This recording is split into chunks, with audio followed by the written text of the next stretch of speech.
Thanks everybody for joining us.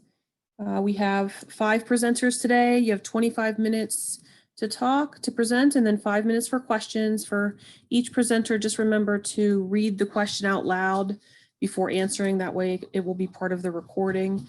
I will periodically post the link to the peer review evaluation form into the chat so that you have access to that, but I also sent that in an email.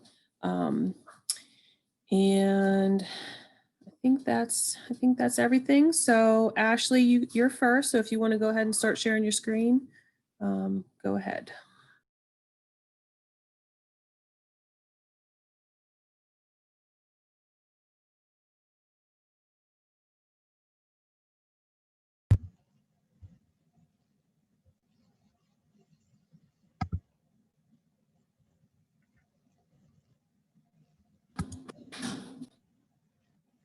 Okay, hello everyone.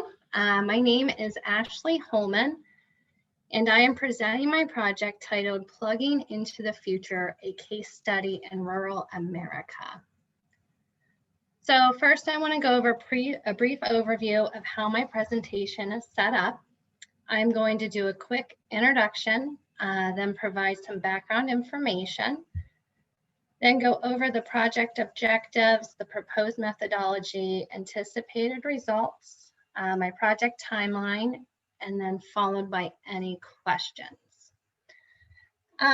So to begin, we all have been driving in our vehicles and had the gas light come on. The first thought that pops into our head is how many miles do I have left and where is the closest gas station at? So let's now take that same scenario and add in you're now in an area that you're unfamiliar with, and maybe it's also a more rural area. Your anxiety level is now quickly climbing. And this is a very similar feeling that electric vehicle owners experience, and they call it range anxiety. This happens because the charging station infrastructure is not really here at the moment, which makes it hard and a little nerve-wracking for an electric vehicle owner. There are almost 170,000 gas stations in the US and only 26,000 charging stations. That number is considerably smaller. So you can imagine it isn't always easy for an electric vehicle owner to find or to even know where the closest charging station is located. So the infrastructure really needs to be expanded to make owning an electric vehicle a more viable option for people. And the infrastructure that is currently available is typically situated in more urban areas, which makes owning an electric vehicle in a rural area even more difficult and less desirable. So now I'm going to give a quick introduction. So again, my name is Ashley Holman. I have been the mapping analyst at Northwestern Rural Electric Cooperative for the past 4 years. Northwestern REC is located in Northwest Pennsylvania, where our service territory is obviously it's mainly rural. We have about 20,000 members, and we have about 2,500 miles of power lines. We recently purchased a Tesla Model 3 at Northwestern to add to our fleet of vehicles. And we also recently installed a level 2 charging station at our office that is available to the public for free of charge. And then I also wanted to read the mission statement of Northwestern REC, and it reads, Northwestern Rural Electric Cooperative, as a member-owned electric service utility, will seek innovative ways to provide reliable and economical services to improve the overall quality of life in our areas of influence. And really the main takeaway from that statement is that we will seek innovative ways to improve the overall quality of life for our members. So providing electric charging stations in our area, in my opinion, is an innovative innovative way that we can help improve the quality of life for our members. And this goes back to, electric co-ops were started because the for-profit power companies didn't find it lucrative to serve rural areas. And I think that the same idea can be applied to charging stations. Most companies that are looking to make a profit do not see rural areas being worthwhile to them.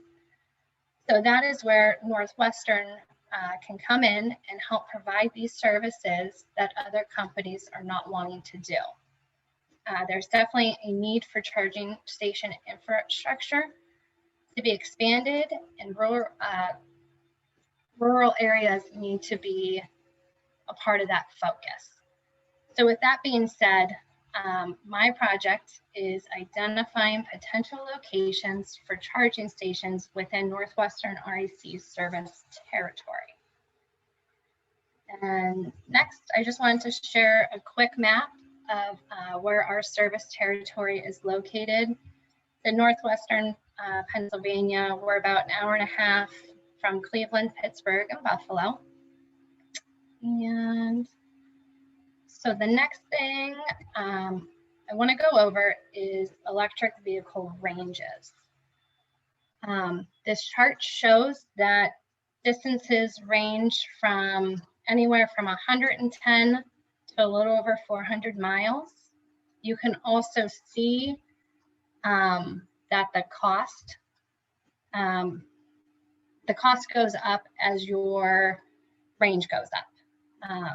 The electric vehicle that has a range of 110 miles costs around $30,000 compared to the electric vehicle that has a range of 400 miles, and that comes in at almost $70,000. So there's quite a difference, but there are plenty of makes and models that are in between these two. So the next thing I want to discuss is the types of charging stations that are out there. There are level 1, level 2, and level 3 chargers. Level 1 chargers are the slowest. This level of charging uses a standard household 120 volt outlet, and it typically takes about 20 to 25 hours for a full charge. Then you have level 2 chargers. This is a 240 volt outlet. This is a much faster option compared to level 1. And this level 2 charging takes about 4 to 5 hours for a full charge. And this is the type of charger that my work installed at our office, which it's an ideal place for to have a charger. We're there at the office for 8 hours a day. And lastly, you have level 3 chargers, and these are the fastest charging stations available. You can get a full charge within an hour. And level 2 and level 3 chargers, those are going to be the types of chargers that you find out in the public. Typically, you find them, I've seen grocery stores, gas stations, hotels, and restaurants. Next, I want to share the number of registered electric vehicles in Pennsylvania in 2018. This map illustrates that there are more electric vehicles in urban areas like Pittsburgh, which is down here, and Philadelphia, which is over here. You can see, I boxed in where I live and work, and you can see that there are only about 10 registered electric cars in my area.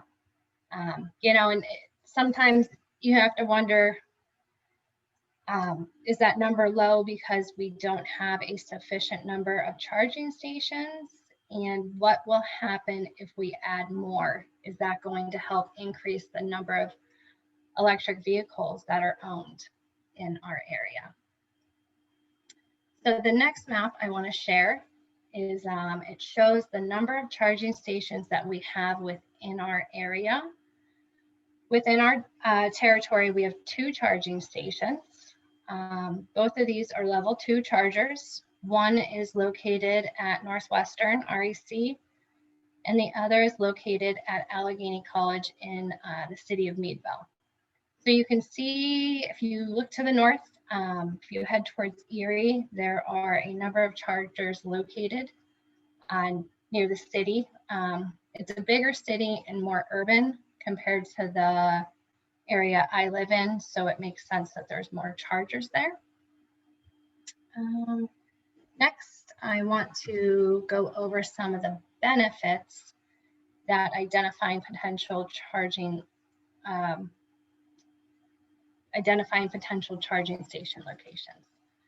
So one of the benefits is Pennsylvania's governor set forth an executive order that requires the state government to replace 25% of the state passenger car fleet with battery electric and plug-in electric hybrid cars by 2025, which is only 4 years away. I really think that there's going to be a huge push to get this done within that small time frame.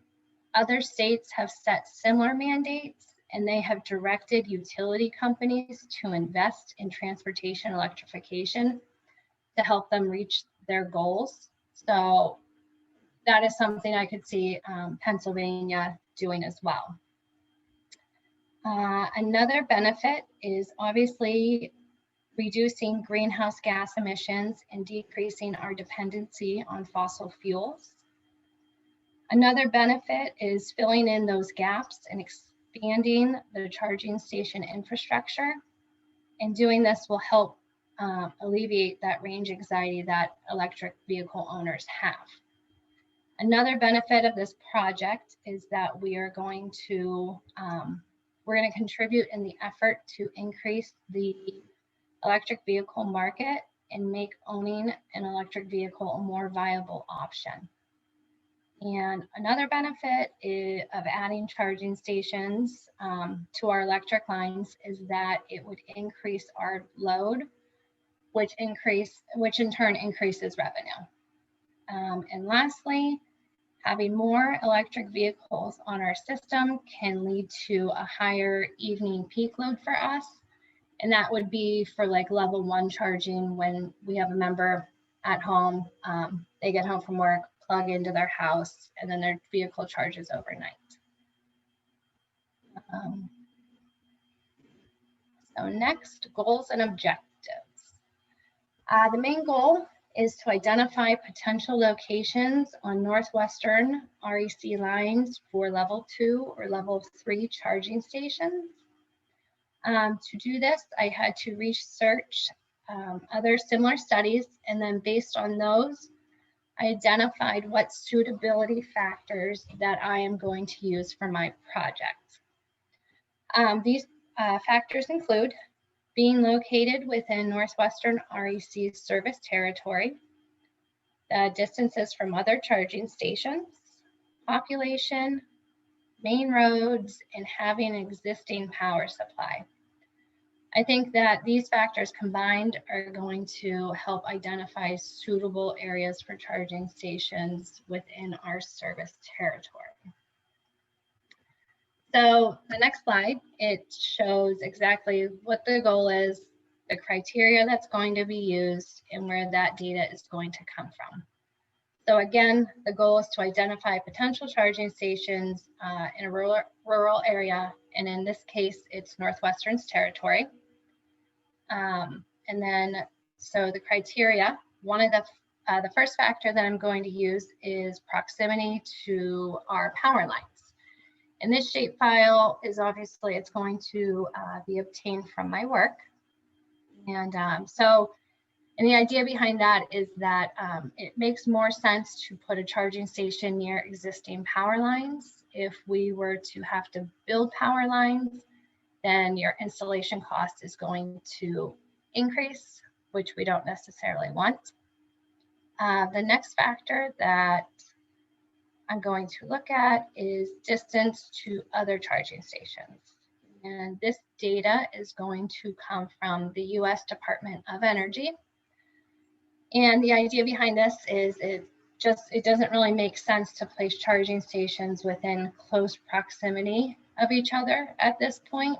The closer charging stations are to one another, it gives the consumer more of a choice as to where they can charge their vehicle, and which, I mean, that, in my opinion, that could be a potential loss of revenue. And then I also want to look at the distance to main roads where the traffic flow is greater, where you know, it's going to be, the charging station will have more traffic, more of a traffic flow, and be more visible to a larger number of people. And that shapefile is going to come from Pennsylvania Department of Transportation. And lastly, I want to look at population for this study.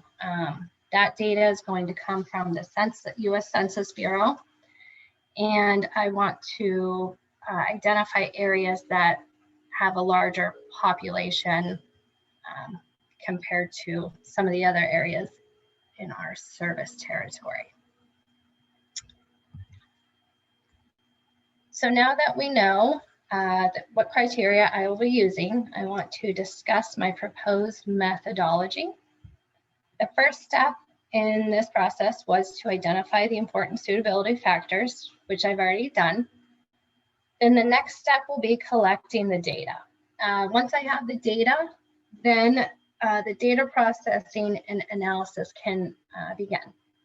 I will need to determine the weights for the criteria, and this will be done using an analytical hierarchy process calculator, which you can see over here. And what this does is it compares two factors against each other, and then you decide which one is more important and by how much more.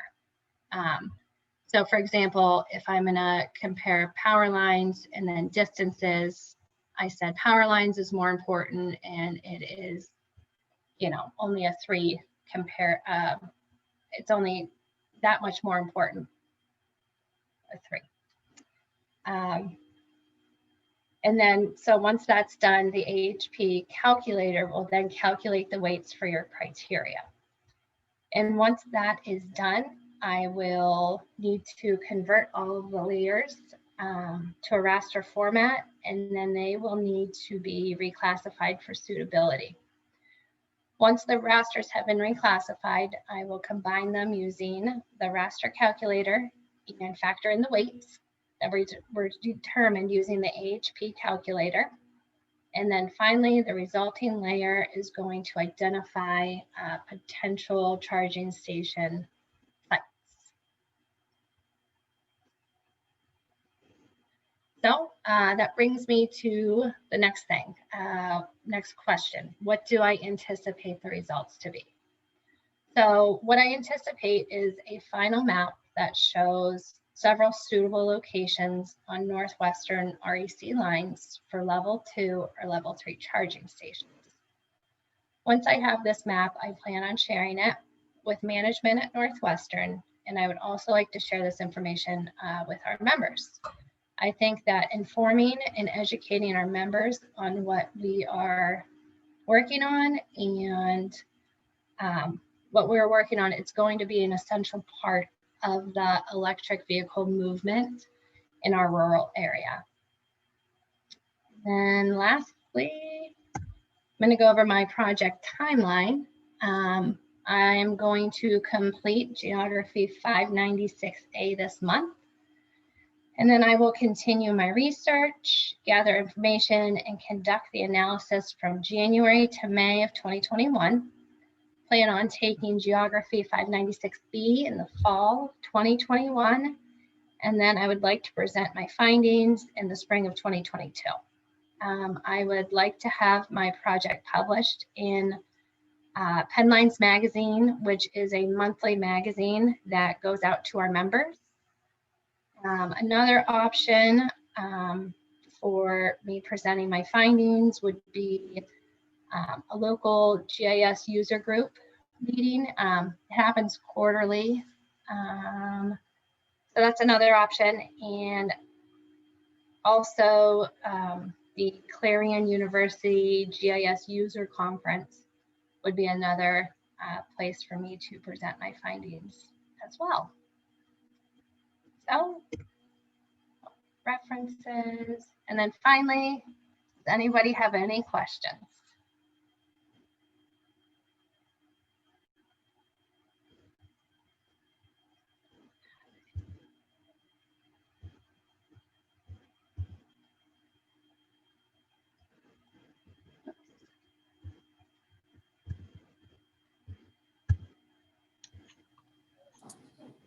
Okay. So the first question is, have you looked at other states with higher amounts of EV and how they've filled out their rural communities, and how many locations are you expecting to find? Okay, so to answer that question, we'll start. So I think what I've been finding is that, I mean, this is happening right now. Like, I think California's trying to figure out a way. They have a lot of money involved in trying to fill in those gaps. So I don't know if there's a lot of information right now, because I think that it's like this is currently happening at the moment. And then how many locations are you expecting to find? I hope to find anywhere between, like right around 5 to 10 would be ideal, but I think 5 would be a good number for locations, and then go from there. Somebody else has asked, sorry. Okay. Have you considered reaching out to other touch-tone energy cooperatives? I actually have not considered that. I did see, I read an article about a cooperative in North Carolina, and I want to say they put a whole bunch of charging stations within, not a whole bunch, a couple, I think, within their service territory. So they would actually probably be a really good person to contact for this project, because I'm sure they've gone through this, and you know, they can give us a lot of information on how they went about it, how they found you know what I mean, identified locations as well, and how they're doing as well. Okay. Another question is, it says, I'm curious if you plan to take this a step further and identify actual properties, parcels to place the charging stations. Once you've found,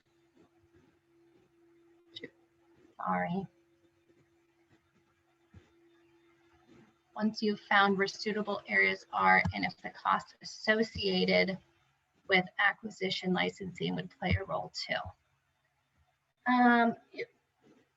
I would like to take this further and actually identify actual properties, parcels to place them. In my head, I've thought it obviously makes more sense if, for instance, like there's already a parking lot there. A lot of the things that I read, it makes sense to put them where there's like other services available, where you could do grocery shopping, where you can go in and eat a meal. So that's something that I've also thought is kind of important in this project, in figuring out where to place charging stations. Because if, say, you have a level 2 and it's 4 to 5 hours of charging, like, you know, who wants to sit just in some random location for 4 to 5 hours? Like, I don't think that's going to be appealing to anybody. And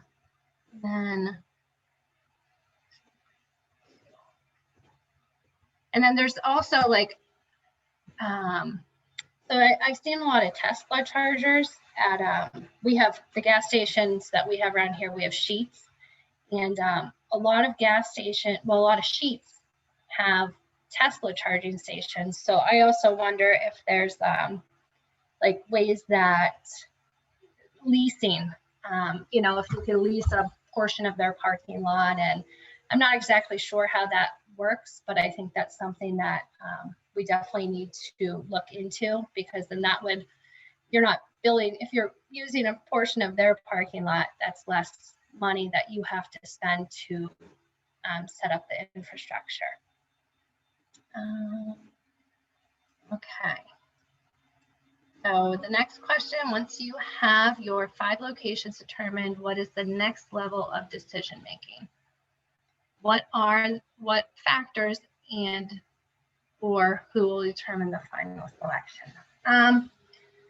So once the locations are determined on my end, obviously I would present it to management. And from management, it would have to go to our board of directors.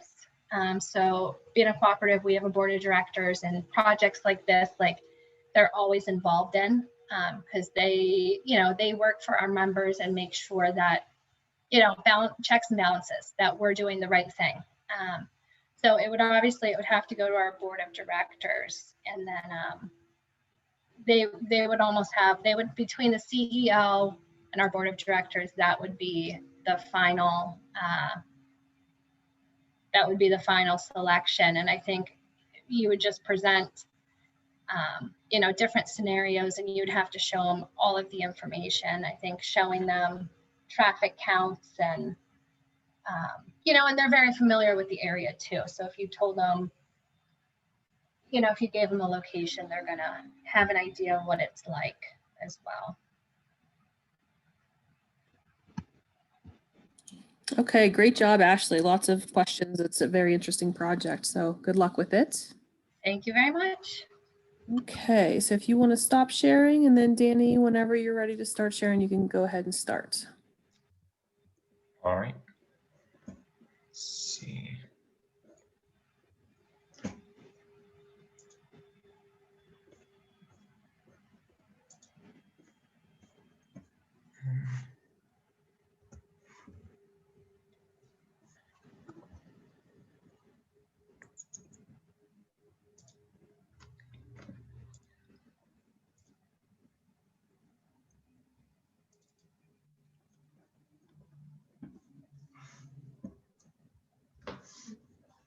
Okay.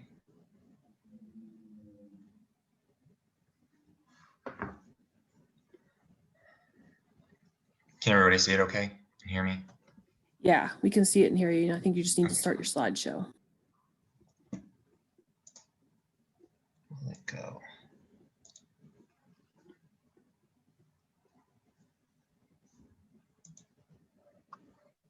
There. Is it going on now? Or is it sharing the wrong screen? Yep, that's good. Okay. All right. Good morning, everyone. I'm Danny Mills. I'm an MGIS student. And for my capstone proposal, I would like to cover land cover change, specifically the anthropogenic impacts in Glacier National Park. All right, for this presentation, I'll go through the background of the project, discuss the goals and objectives, talk about the data resources and the timeline of that data, and then spend a majority of my time on the methodology and the anticipated results.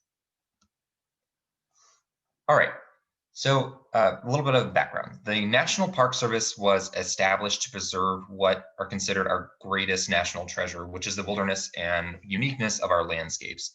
The National Park mission, which is at the bottom of the screen here, is to preserve and impair the natural and cultural resources. The parks were established to maintain the parks and their natural beauty as much as possible, so that future generations could see what the native landscapes look like when early settlers began to move across America. Their mission evolved to protect not only the landscape, but also the flora and fauna, and ultimately the ecosystem of each park. The national parks have had many obstacles to maintaining this goal. However, in recent days, one of the biggest issues is climate change. Climate change, specifically anthropogenic or human-induced climate change, is making it difficult to preserve landscapes and ecosystems that the parks were established to protect. This is everything from the amount of visitors received, disrupting the natural habitats, and to the environmental factors, which I'll discuss in the next slide. One of the more talked about issues is the increase of temperatures, which leads to the melting of glaciers. Besides the visible physical loss of glaciers in the park, with the melting of glaciers, the ecosystems within and outside of the park are affected as well. The glaciers provide the main source of water during the dry months and this summer. The growth by new snow in the winter allows the glaciers to maintain the balance, but with rising temperatures, the glaciers are losing more mass than they are gaining. With the rising temperatures, Glacier National Park has experienced a longer and earlier summer, getting more rain than snow during April and May in recent years. In addition, the first freeze is also occurring later. This leads to the less control of native but destructive insects in the park, who experience a longer period in which they can reproduce and cause damage in the park. Another issue involving increased temperatures is wildfires. Glacier National Park is no stranger to wildfires. It's had a wildfire in the park every year since its creation in 1910, with the most in 1936 and the largest area destroyed recently in 2003. The 2003 wildfire was exacerbated by the drought at the time. Wildfires also are a result of the approach to forest management. So MPS will put out any fires started by people in the park, but they will allow natural fires to burn with some control. And then with that, while fires are natural, the dead trees caused by destructive insects and drought provide more fodder for the fires. And then finally, moving on to a more immediate visible impact on the park is the presence of invasive plant species. Invasive plants are largely brought inadvertently to the park by people. You'll find invasive species along trails, roads, and disturbed ground from construction. Besides not just being native to the park, some invasive species like the spotted knapweed secrete a chemical in the soil, which makes it less desirable for native species to grow where it's present. So it pretty much prevents them from taking back land that non-native species may be present. All right, so moving on to how this project came about. So the National Land Cover Database Change Index showed a significant amount of change within Glacier National Park. Now, the change index only covers a 16-year period, which is concerning when you think about the preservation mission of the National Park Service. For this capstone, I will be looking at potential land cover change factors that may be linked to anthropogenic effects. So that being said, the melting glaciers, wildfires, disruptive and destructive species, so covering both insects and plants. Glacier National Park has had multiple studies conducted within the park on several of these factors. However, a comprehensive report is lacking. All right, so the primary goal of this capstone is to determine the possible causes of land cover change within Glacier National Park and to characterize the areas where change is occurring. I do want to state that in this case, correlation to the factors that I'm looking at doesn't necessarily mean causation, but I would like to at least raise awareness of what is possibly going on within the park that may be detrimental to the preservation mission. As mentioned on the previous slide, a comprehensive report is lacking. This capstone will serve as a higher level study, so looking at it not necessarily at the micro level, but a little bit more macro to capture what is going on within the parks using GIS rather than a single focus study. What I would also like to achieve in this capstone is locating areas that may be susceptible to future change that park management could then monitor. The overall structure of this capstone will focus on 3 questions, which I have down here at the bottom.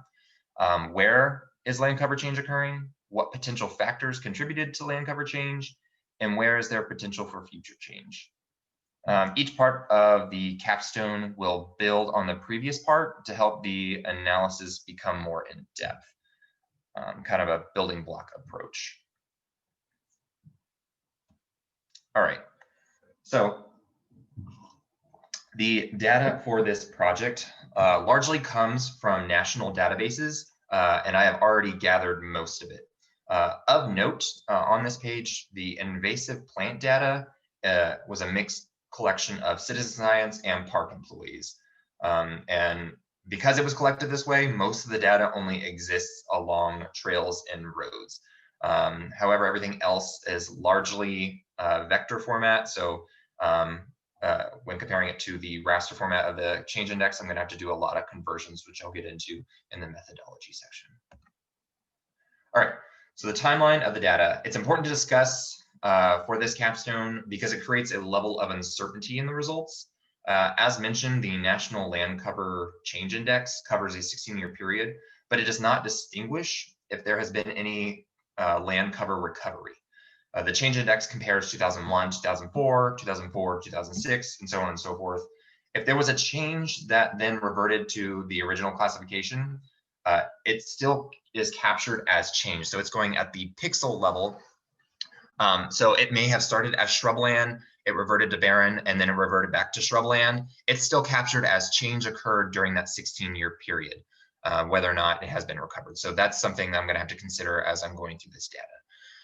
For the glaciers, the closest one that I have from the starting period in 2000-2001 time period is a 1998 polygon that I have. There is a 2005, however, at that point, I'm just kind of looking at the initial and final factors, which brings me to it. There is a 2015 polygon out there, which will get me close to that 2016 goal. For wildfires, I have data throughout the entire period, so 2000 to 2015.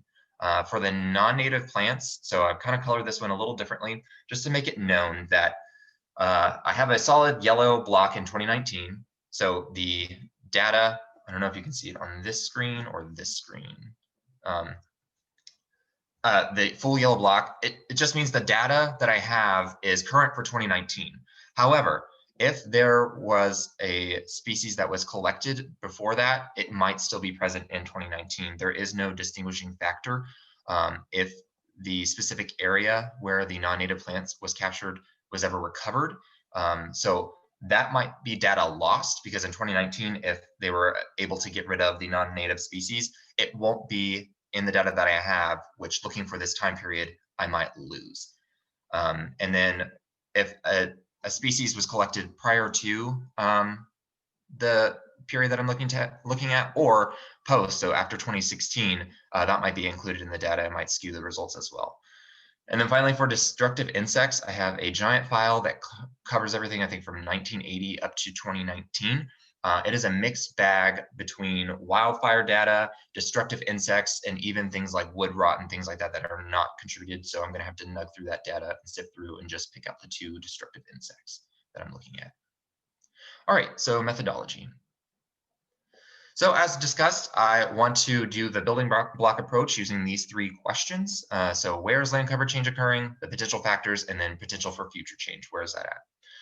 As I move on for the workflow diagrams, I will have boxes that have a thick green outline and the lettering in bold. That's going to indicate a data layer, data or a layer, and then I'll have blue boxes, which will indicate a GIS operation. All right, so tackling the first question, where is land cover change occurring? So for this, it's pretty simple. I just want to take the change index and snip it out to the Glacier National Park boundary, which I've kind of already done. You can see here, and just get the classes of change and areas of change. So when we look at this data itself within Glacier National Park, the dark green signifies no change. Everything else is change. And we can kind of see for a small area, there is a lot of this light green that's showing up. So that's class 11, which is forest theme change. So something happened during this time in forest theme that really caused a significant amount of change. Also looking at this data, I've kind of pulled 4 main groups out that I will look closer at throughout the study. And that's going to be water change, persistent grass and shrub change, barren change, and then of course that forest theme change. All right, so the second part of this for where land cover is occurring, I want to get a picture of what it started out as and what it ended up as to see if there was land cover change or recovery that might need to be taken out of the study, or at least shown that park methods within the park for forest management and things like that are working. And so there might be success stories that I could share, like, hey, this area of the park, it worked out well.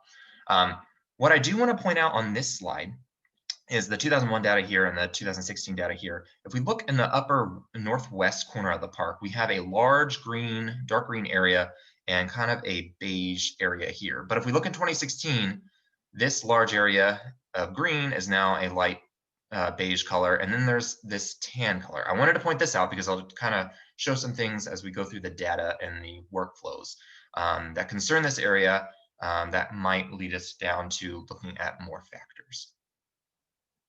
All right, so the expected results and anticipated challenges, and I'll have one of these after each of the workflow portions, just kind of talk about what I want to get out of this project or this part of the project, and then what I see as an anticipated challenge, and kind of think about ahead of time to either include in the results or to figure out a way to work around that. So the expected results, as stated, the classes have changed from the change index.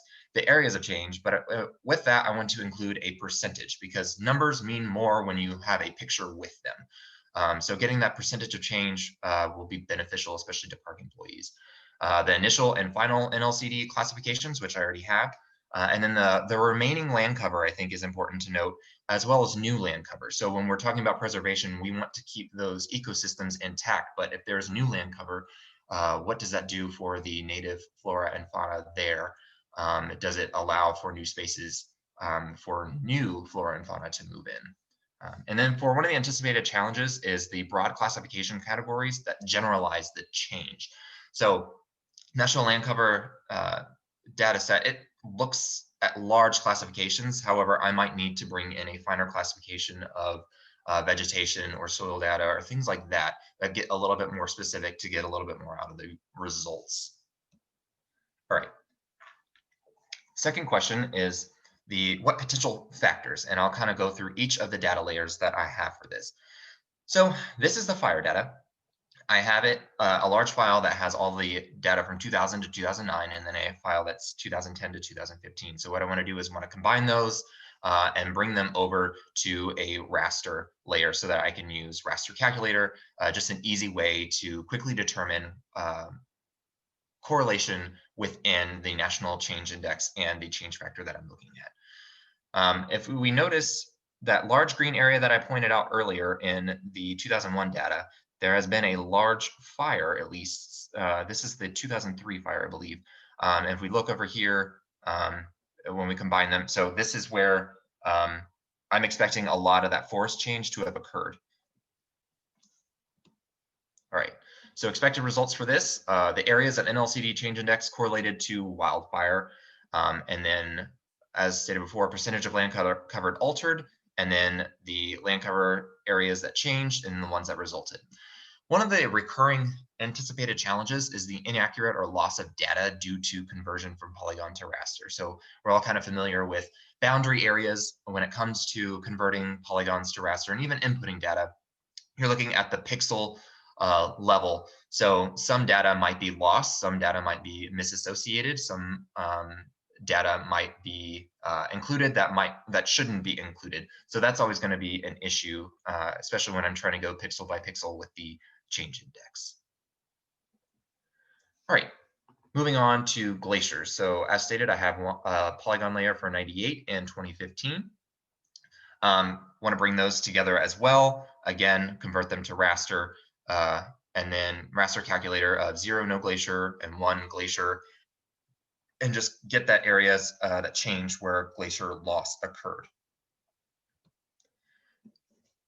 So as stated, that correlated change, the percentage, and then the land cover that changed and the land cover that resulted. There's some different anticipated challenges with this data.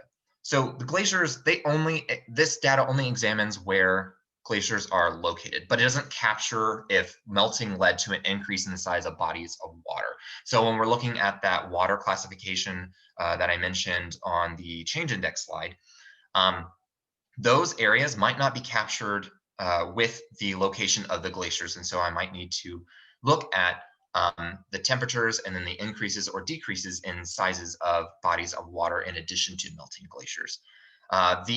Another issue is NLCD change index might not capture the change due to resolution. So the change index is done at the 30 by 30 meter resolution.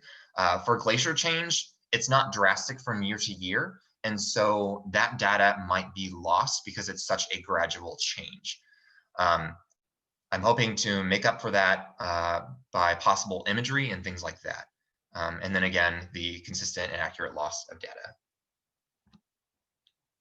All right, moving on to the table of invasive plants. So I have this data in a table. Luckily, it came with UTM coordinates, so it's easy conversion to XY data, and then get points out of this data. My initial method, because it is points and it lacks an area, I want to use kernel density to kind of see where there might be issues that I need to examine closer using imagery to figure out what areas might correlate to invasive plants and the change index for this time period. As you can see, a lot of these, if you're familiar with Glacier National Park, you have the going to the Sun Road in this area, and a lot of the trails that lead throughout the park is kind of where this data is plotting. All right, for the expected results, I'm looking at the correlated areas to non-native invasive plants. And then I have asterisks on these three next bullets because I don't have the area necessarily. I just have a point and no sizes associated with that. So getting the percentage as well as land cover that may have changed or land cover that resulted might be tricky just because I'm lacking that part of the data. As mentioned when I discussed the timeline, the data is current for 2019, but it doesn't distinguish when the data was collected. And that introduces some errors there. The current kernel density that I'm planning to do the initial analysis on, it provides areas based on the point data, but it doesn't show the extent of non-native invasive species.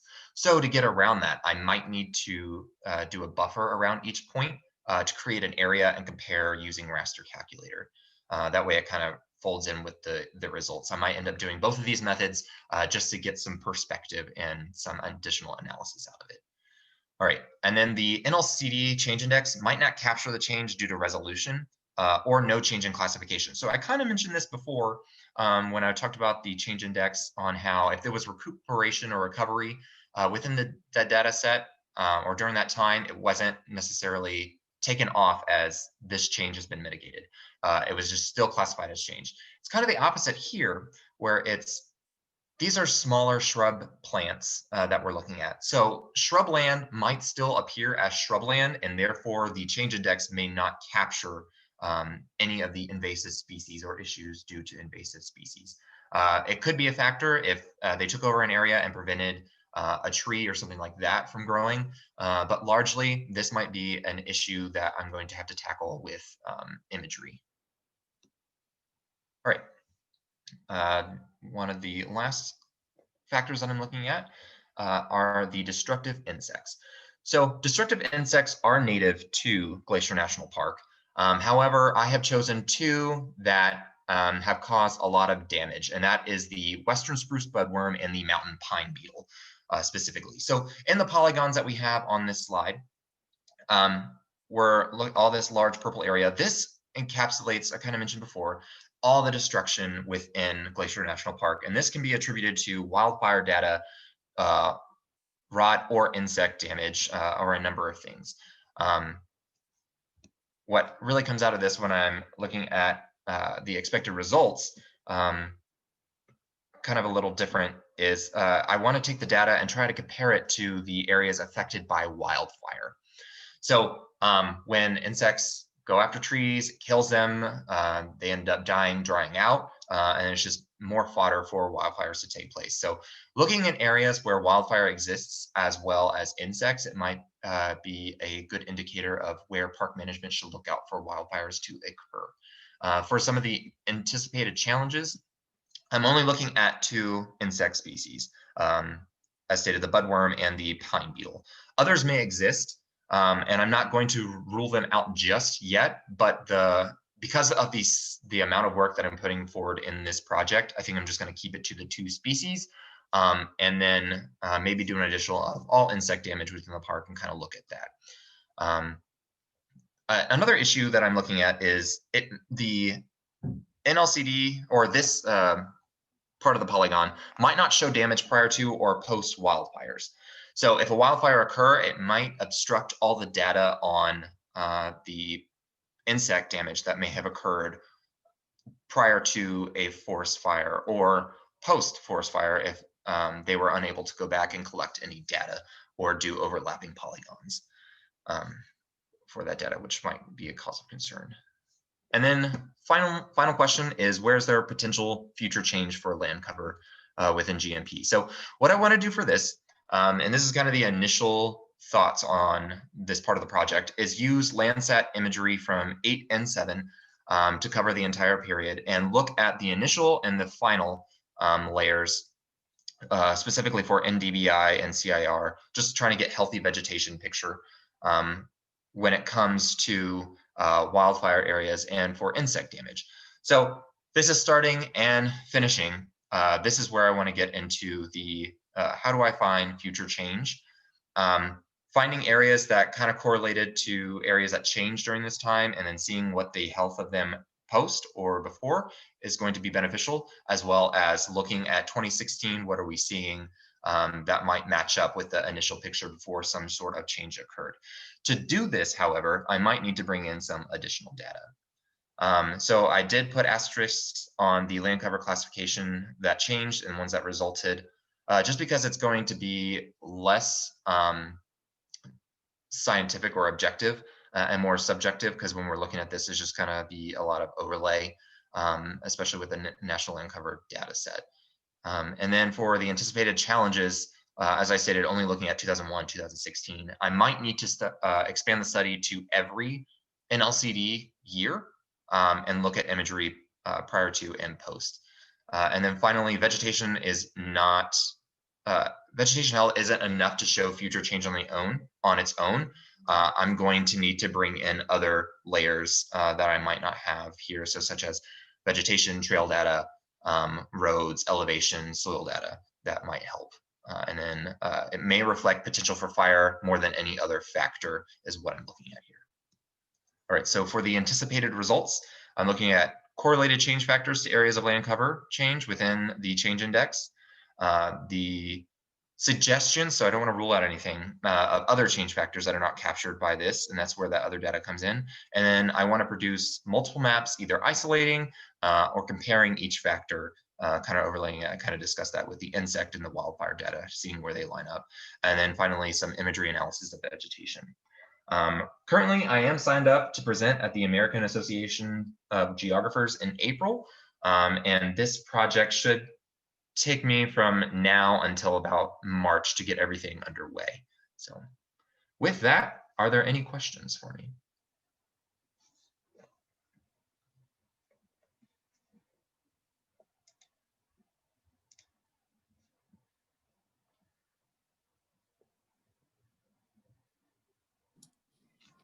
Nice job, Danny. While the questions are coming in, I have one.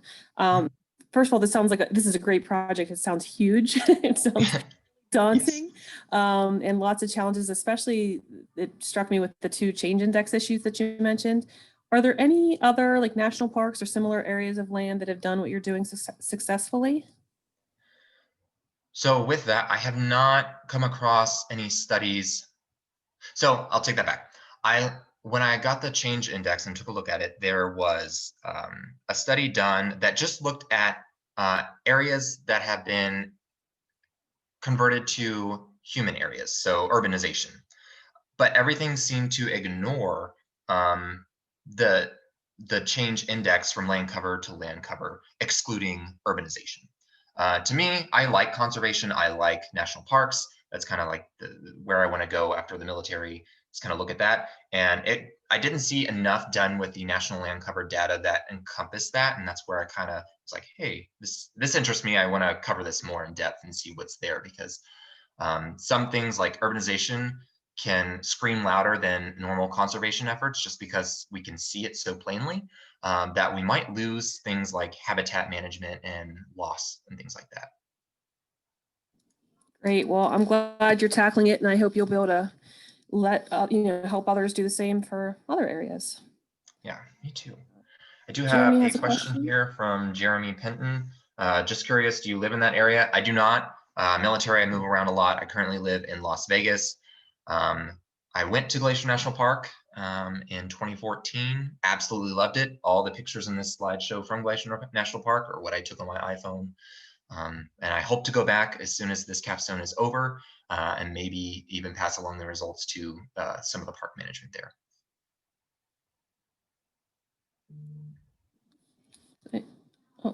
Any other questions?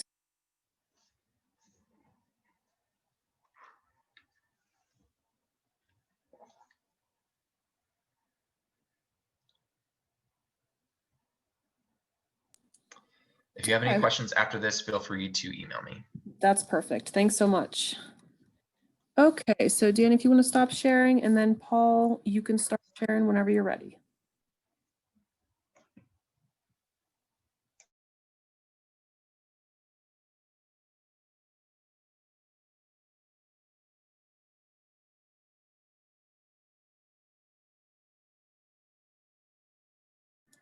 We don't hear you yet, Paul, in case make sure you're on.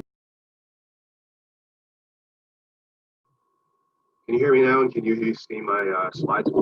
Yes, we can hear you and see them.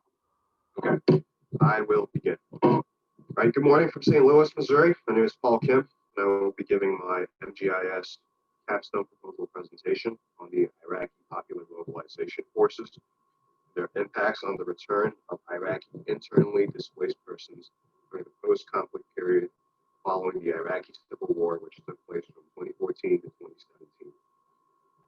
The center image you see is a real image of an explosive hazards and mine clearance team working through the destruction in the city of Mosul in Nineveh province. So here's the outline of my presentation. To the right is a basic map of the Republic of Iraq. The map depicts 18 provinces, but there are currently 19 provinces, with Halabja as a recently formed Kurdistani regional province. Halabja was a former district of Suleimania province. To generally characterize the geopolitical and security situation, the areas north of the Euphrates River, running from Syria to the Persian Gulf, have been most affected by change and conflict. And that can be characterized as the results of the regional conflict spillover from Syria into Iraq.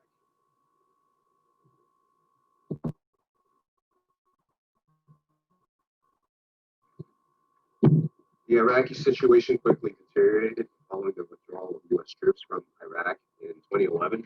The remnant Sunni radical extremist offshoot of Al-Qaeda in Iraq eventually evolved into what we know today as the Islamic State. The Islamic State emerged to take over and occupy key areas of Iraq at the end of December 2013, and ultimately established their so-called Islamic State Caliphate following the takeover and occupation of the city of Mosul and Nineveh by June 2013. Paul, I hate to interrupt you, but you are coming in a little bit broken. Is there a way to maybe get closer to the mic, or I don't know if you have a headset on, or do something a little different to make it more clear? Yeah, I'll see if I'm not choppy at this distance. Okay, so the establishment of the Islamic State Caliphate triggered an Iraqi national emergency during the summer of 2014. The chief Iraqi Shia cleric, Grand Ayatollah al-Sistani, issued a fatwa religious decree calling for all Iraqi citizens to the defense of Iraq, its people, and its holy sites against the Islamic State. This led to further organizations of Iraqi Shia militias under the Iraqi Popular Mobilization Forces, underseen by the Iraqi government's newly formed Popular Mobilization Commission.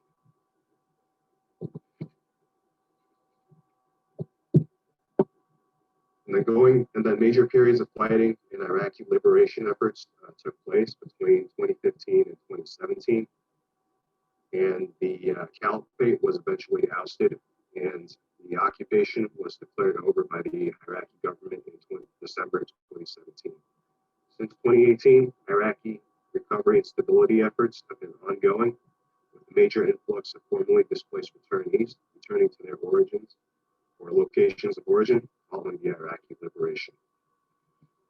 Moving on to the Iraqi PMF profile, the al-Sistani fatwa issued in June 2014 was interpreted as a call to join and support the Shia-based militias that make up the majority of the Iraqi PMF. The establishment of the Popular Mobilization Commission gives the Iraqi Prime Minister executive control over the Popular Mobilization Forces, much like control over the Iraqi armed forces. The PMF are recognized as a state security force and are a part of the Iraqi national security establishment. They consist of 3 to 4 factions divided along their dispositions on Iraqi political sovereignty, local, global Shia religious ideology, and interests tied to Iranian influence. The pro-Sadrists and pro-Iranians, they tend to be the most hostile and opposed to American and Western influence. There's an estimated number of 100,000 to 120,000 fighters in the PMF, and they've been acknowledged as playing an instrumental role in ousting the Islamic State occupation and in continuing the post-conflict stability and security operations throughout Iraq. In some Iraqi areas, militias and fighters under the PMF also provide humanitarian and essential services needs to the local Iraqi communities. However, they've also been cited for human rights abuses and violence by Western governments and humanitarian organizations. Some of the core PMF militias have been designated by government entities as terrorist organizations. Kataib Hezbollah is the most outstanding example of a militia organization designated as a terrorist organization by the U.S. Department of State. Militia organizations such as KH under the PMF umbrella and its activities spectrum ranging from area security to humanitarian support, the Iraqi PMF can be characterized in some behavioral consistency or congruency to Lebanon's Hezbollah, a known terrorist organization influenced and supported by Iran. Paul, one more time. We're missing a little bit of what you're saying. If you're able to talk a little closer to the mic, maybe. Sure. Okay. All right. So the purpose of my project is to limit the scope of my focus to the Iraqi PMF as a state security actor and their effective contributions to the post-conflict security situation in Iraq.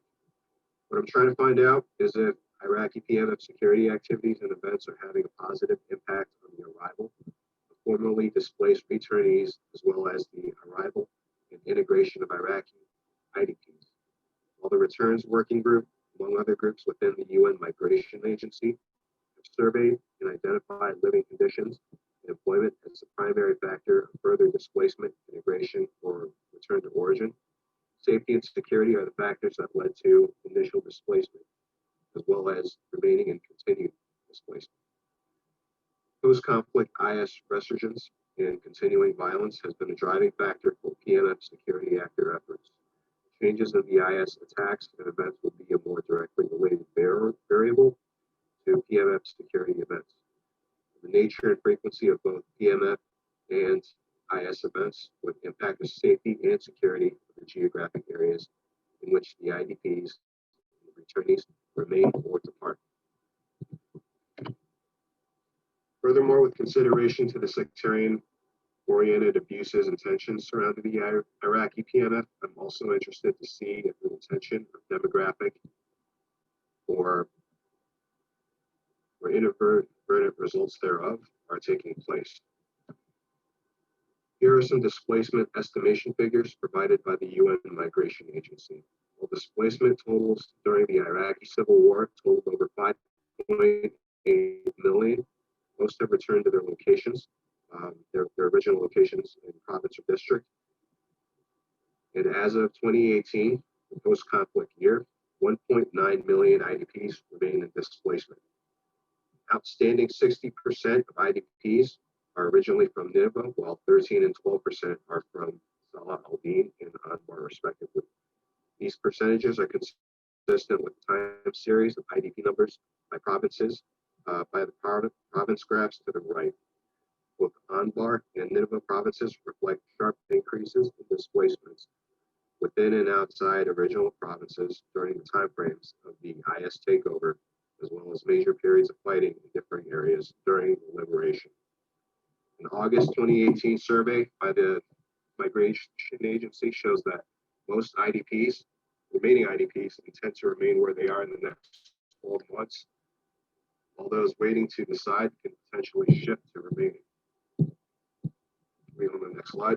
So this is a diagram from the UN Migration Agency of the categorical reasons and motives of why IDPs remain displaced. It can also serve as factors to return. The UN IOM has consistently reported living conditions, which are aggregated from housing, employment, services data, as leading and encouraging factors for IDPs returning to their locations of origin. However, security, or actually the lack thereof, has been the initial driver of displacement. Furthermore, security is both a real blockade and a discouraging factor for IDPs attempting to return. IDPs will be unable to return with respect to the former, while assuming risk by returning despite real or perceived threats and concerns. The security factor is related to the social cohesion factor on the basis of perceived concerns and threats that equate to fears and tensions on sectarian, ethno-religious differences. The related association between security and social cohesion make living conditions and security the two factors that affect displacement and returns. Moving on to my methodology, I'd like to break down my security and displacement variables to distinguish positive and negative activities and events carried out by the PMF, and also to characterize two distinct groups of displaced persons: internally displaced persons and the returnees. The PMF security events and IS conflict events data are drawn from conflict data of all actor groups carrying out conflict event categories. Conflict events data is maintained and updated continuously by the Armed Conflict Location and Event Data Organization, also known as ACLED. All conflict events on the Iraqi Civil War and the post-conflict period range back from the current present to January 2016. And again, only post-conflict events starting from January 2018 will be covered. IDP data provided by the UN Displacement Tracking Matrix master lists go back to 2016, which would show displacement data directly affected by the Iraqi Civil War conflict. Only post-conflict displacement numbers per district and province will be used to accompany the returnee data from the same UN DTM source, which starts from 2018. For the purposes of this project, IDP numbers will be limited to district and province scales. Subsequently, movements within the same district would not register and report change in those numbers. We use a basic geospatial vector administrative shapefile of Iraq provided by UNOCHA, which consists of 101 districts and within the 18 provinces. Recent updates to the Iraqi administrative geography provide that there are a total of 19 provinces in which a district of Suleimania became its own province. This change in the Iraqi Kurdistani region should not impact the variable geospatial distributions of the study, but care will be taken when reviewing the data of conflict events or displacements occurring within the Halabja district, Suleimania province, or Halabja province.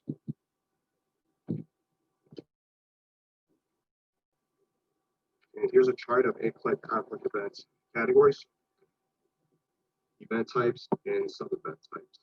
The PMF security events of operations, explosive hazard defusals, weapon seizures, and violence against civilians are only some of the events that are categorized events or potential sub-events. This project will adhere along ACLED standards and classifications. For the software technologies I'll be using, I'll use QGIS, Quantum Geospatial, or Geographic Information Systems for its geostatistical spatial analysis and geovisualization functions. We use R programming in the RStudio integrated development environment to apply statistical and spatial analysis functions. We'll begin with a manual geospatial data review of all Iraqi PMF conflicts for quality and correctness. My previous reviews have found some errors that were easily corrected.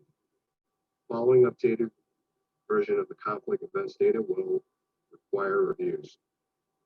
We'll conduct a point pattern analysis, including kernel density estimation to determine the distribution of PMF security events throughout the Iraqi district and province areas within 6-month interval timeframes, starting from January 2018. Data-density thematic distributions of IDPs and returnees is the most immediate and simplified geospatial expression of the dependent variable against an independent PPA layer. As part of my recent technical advisor feedback, I will also conduct a check for spatial autocorrelation amongst my PMF conflict events data, and based on the Moran's I-value residuals distribution, I will take considerable care in reviewing the results of the multivariate regression analysis and those of the spatial lag error regression. And here's the analytical workflow to my data review and analysis project. Spatial lag and error regression will be applied following step 5, going to step 6. We'll treat this workflow as an iterative process based on the updates of the ACLED Iraqi conflict events data, published on a bi-weekly to monthly basis. The UNDTM, IDP, and returnee master list data are published usually on a bi-monthly basis. Analytical results per district or province based on 6-month interval timeframes will produce at least 6 analysis results per district or province. There's a concern or limitation to this approach with disaggregating timeframes. So a review will be done to determine reported results in fewer timeframes, consolidated into yearly intervals and province level scales, which leads me to the next slide. There are many enduring considerations that will present themselves and recur throughout the project due to some qualitative issues inherent to the socio-cultural, underlying sectarian, and political issues that are historical and traditional to Iraq.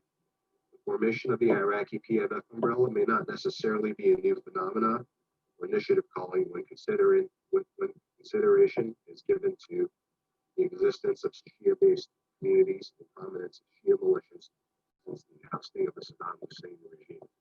The highest influx of returnees occurred at the beginning of the post-conflict period in 2018. The post-conflict displacement return movements can be expected to diminish over time. Also, the UNDTM displacement data only account for total numbers of IDPs and returnees in given districts and provinces. DTM does not account for separate IDP departures, integrations, arrivals, and those remaining. Furthermore, UNDTM displacement data are also estimates based on humanitarian registrations of displaced persons. Displaced numbers can be much higher outside the camps, even inside the camps. On the issue of high-scoring PMF security events, an Iraqi government troop and PMF combined operation against an IS facility can yield a high number of weapon seizures, explosives, defusals, arrests, and other critically impacting events. Such events can yield resonating impacts that limit or disable future IS activities while improving the security situation in a vital economic center area. As a result of the high potential, high scoring event, an improved security, humanitarian, and economic situation would encourage higher returns or IDP integration. However, such an event would only be reported and quantified as a single event. The geostatistical methods of this project would be limited in accounting for such events, but it is not completely impossible that the impacts of such events might show over time. Furthermore, this project's conflict events data from ACLED are sourced from reported events available from the media. Unreported events would go unaccounted for despite multiple coverage of media sources throughout Iraq. This is a fundamentally limiting issue on events, samples versus populations. Also, even credible media sources can be biased, fixated, inadequate in coverage, or even compromised in reporting integrity. The spatial autocorrelation results of spatially related PMF security events may determine the unsuitability of using multiple regression analysis, but the results will be reviewed against those of spatial lag and error regression. I expect there to be spatially related clustering among the disaggregated PMF security events following the point pattern analysis. I expect there to be an inversely contrasting pattern between the exploratory spatial data analysis conducted on the PMF security events and Islamic State activities over time. This would be characteristic of armed conflicts and competitions between opposing armed groups and their domains of control, dominance, and influence. In determining multivariate relationships between conflict events, actors, and displaced persons, results reflecting the hypothetical relationship sequences listed above in the slide are expected. They are consistent with my basic and initial hypothesis statement for this project. Greater frequency and negative severity of PMF activities and events would impact decreased displaced person arrivals and increase their departures, but increased positive events will affect increased displaced person arrivals and decreased departures. So here's my proposed timeline. My current decision is to work on my project during spring 1 and 2 terms while I attend a military education course for what would cover most of the spring months. To brief my proposed courses of action by exception, if COVID-19 impacts my attendance at the military education course, I will proceed with option 3 regarding when I will take Geography 596 problem, 596B. I will continue to communicate and coordinate with my advisor during this process. And for conferences, I'll most likely present my final capstone presentation through the Penn State online audience venue. And as far as presenting through GeoSource, which is under the Geospatial Innovation Center at the T-Rex here in St. Louis, as of right now, COVID-19 has impacted physical gatherings and events at GeoSource, so that may not be an option for me in the near-term future. Here's a list of my references, my key references from which I have drawn my data.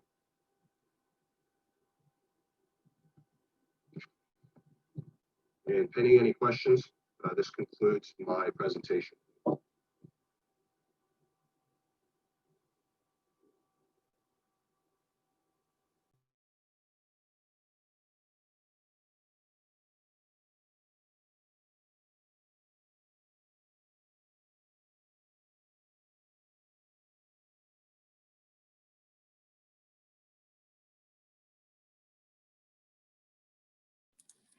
While people are typing, Paul, I'll ask a question.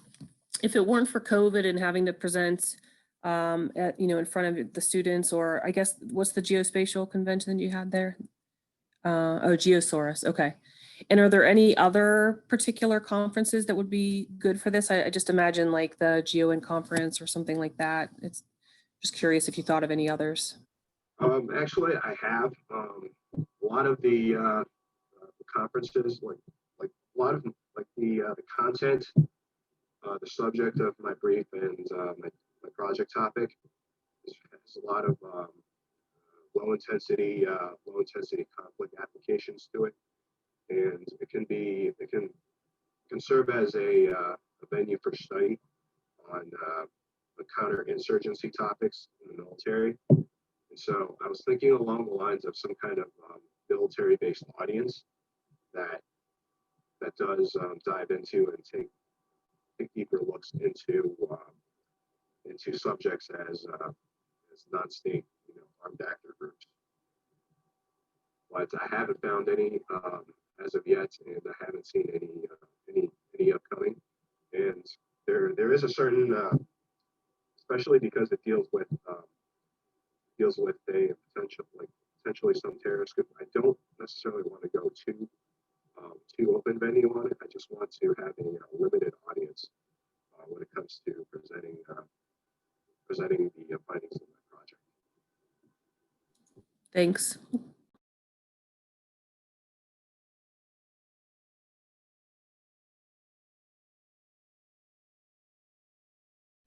You have a couple questions coming in the chat.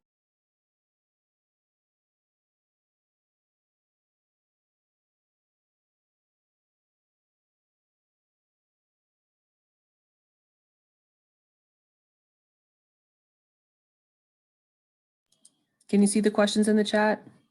I do. I see one from Dr. Corson. Yeah. Thanks for being here, sir.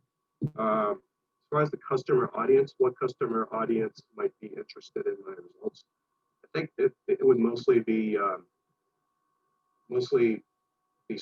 military and security advocates, people that are interested in counterterrorism, people that are deeply immersed in the international relations realm, and some people that are interested in security issues, international security or regional security issues, that do a lot of application with GeoInt and maybe even data analytics.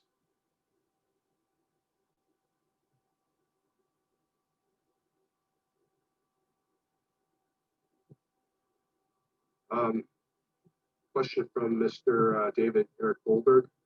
My data results end up being classified or sensitive for some communities. No, because I had sourced my data from ACLED, which is completely open source, and all of the data provided by, or all the sources that ACLED draws their conflict events on are based off of what's been generated by the media. Beyond that, I would not know if they would be sensitive for some communities, but it's all done open source, and I would not do anything that I would not look into any classified or sensitive sources for the purposes of my project.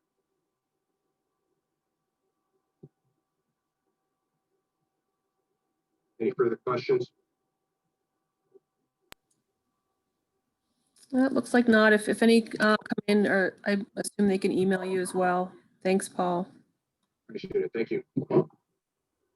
Okay, so if you want to stop sharing, and Meredith, whenever you're ready to start sharing, go ahead.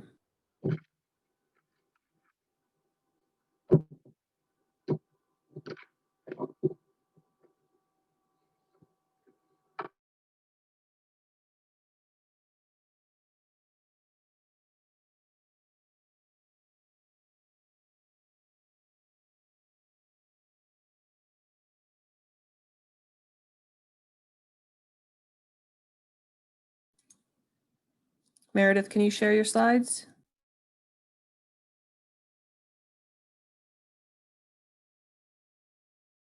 Yes, give me a minute. I'm pulling these things up. Okay, no problem. Just sat down at my desk, so. Yeah, I was going to email you and say we're a little ahead of schedule. All right. Doing this on the phone, so let's see how it goes.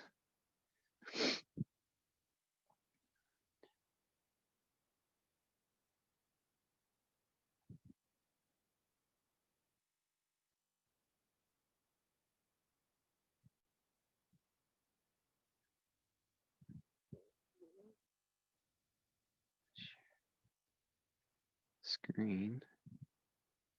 That's fine.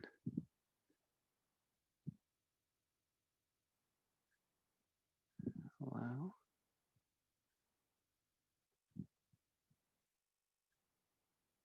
All right. Is that coming up? No, we're not seeing it yet. Share. Oh, now it looks like it's coming. Yep. Okay. Look at that. Perfect. Okay. So a little bit of background. I'm a Army engineer officer. So my project is focused primarily on that track of thinking. So title is GIS enabled resource estimation for obstacle effects planning. Going through a quick agenda, or I'm gonna go through an introduction, a little bit of a background, and then I'll cover the literature review, as well as going into kind of the methodology for my proposal, any anticipated challenges that I expect to encounter going through, my anticipated results, anticipated timeline. I'll show more references and then I'll take any questions.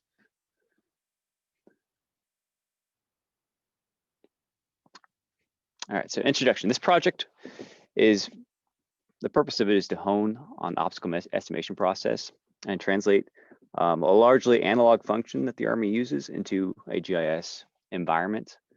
So we still, when we do our obstacle effects planning, and when I say that, it's just like planning like minefields or laying out tank niches or where we're going to put concertina wire or just anything that we're going to lay out, we tend to do those, draw them on a map, do our estimates and calculations based off distances and planning factors, and then add up a bunch of manual calculations and then put out the estimate to whoever is supplying our construction material to create those.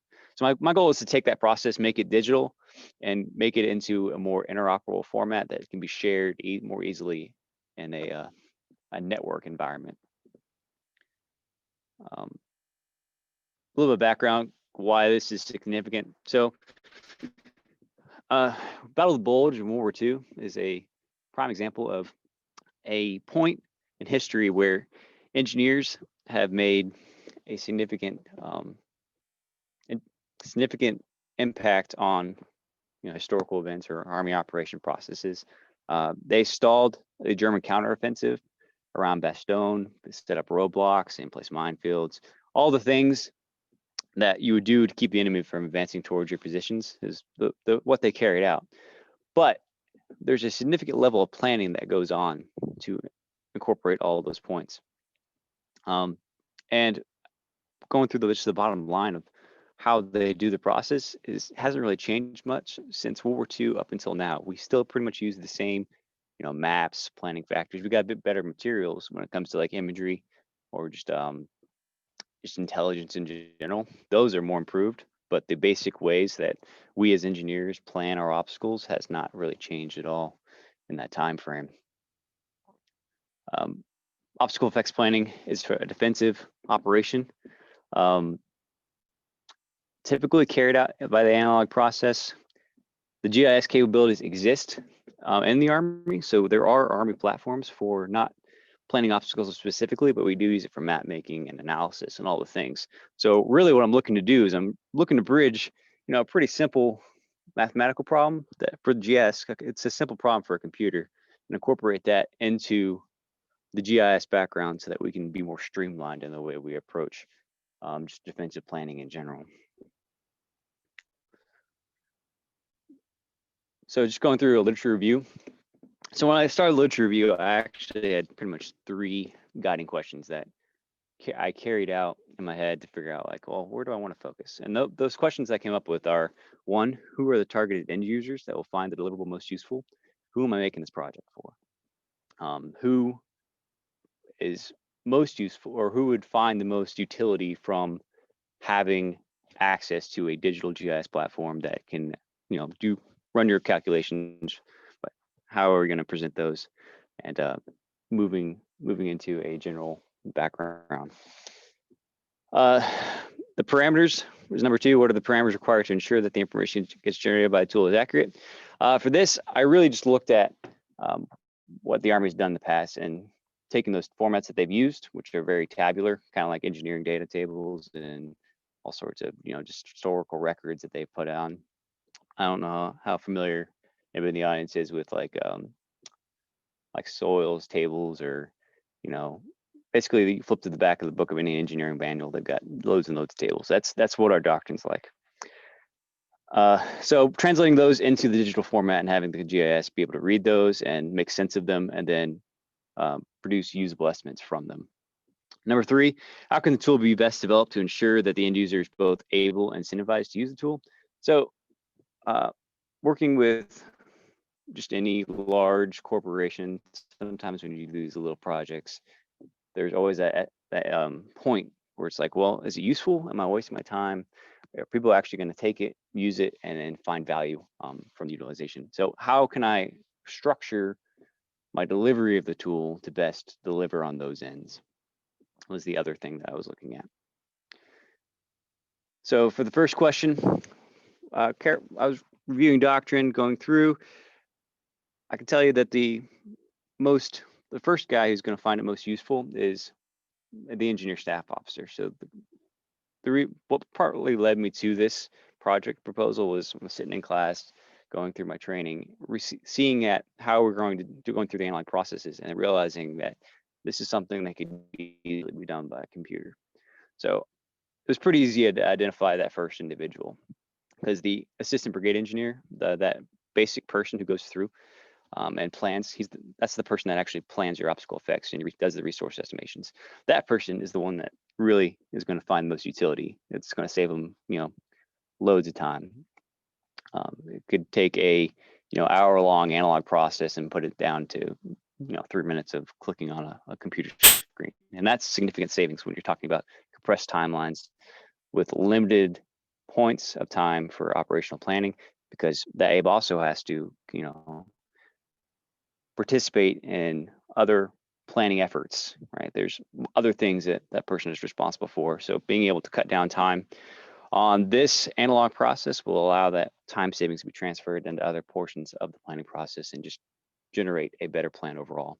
The second person that would find this most useful is the geospatial engineer. So the Army does have a class of individual who's trained to operate GIS systems, and that's what they do. And they're very experienced and knowledgeable in the platforms they utilize. However, they are very focused on terrain analysis and imagery analysis. They are not trained at all in the sort of obstacle planning or resource calculations. And really what they do is they take tools and they use tools and standard ways of making products. They apply them to a standardized data set and they generate a product. And those products are used for later on analysis by, anybody who's interested, typically the staff though. So those are the two individuals who this proposal will be targeted at. Second question is, what parameters are required to ensure that the information generated by the tool is accurate? Already covered this, going through those tables, those doctrinal heuristics, but also units individually will have standard operating procedures, which are just basic rules that they use to operate going through. That's pretty self-explanatory. That's mostly just a translation of what exists and then placing it into the tool. And then when we do so, we might actually find, and this is kind of one of the things I'll get into later, might actually find that maybe the heuristics that we've used for so long are not necessarily up to par anymore. And that would be an interesting thing to calculate and have returned as people get by and use the tool and then figure out that they either are underestimating how much resource they're doing in their planning effort, or they're maybe overestimating, and there's some savings to be had. The final question is, how can the tool be best developed to ensure that the end user is both able to and incentivized to use the tool? And I'll basically went through different design techniques, scenario-based design, ways to get user buy-in, prototyping. All these things kind of got the gears turning in my head about how will I actually translate my idea into a used platform that can generate the kind of resource estimates that I want, that can then be distributed in a manner that is meaningful. So what I came down to essentially, you can see on the screen just a typical workflow. I really keyed in on the ArcGIS 2 platform, ArcMap and ArcPro, because those are the licenses that we primarily use to operate our GIS systems. The simplest thing to do based off what licensing and just the existing platforms that we have would be to create an Arc toolbox that can then be distributed to different units via a share drive, a common access point where they can go and download it. There are different methods for distribution, but that would be the ideal place to begin with if I want to get buy-in, because it's easy to apply and it's already approved for operation on the network.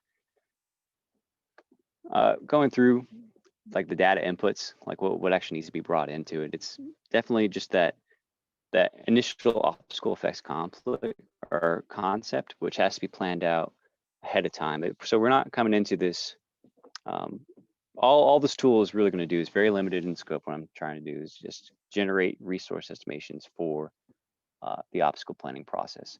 So the obstacle effect concept would be that planned that the staff is generated for the defense, where they want to put the obstacles, what do they want to achieve the obstacles, how much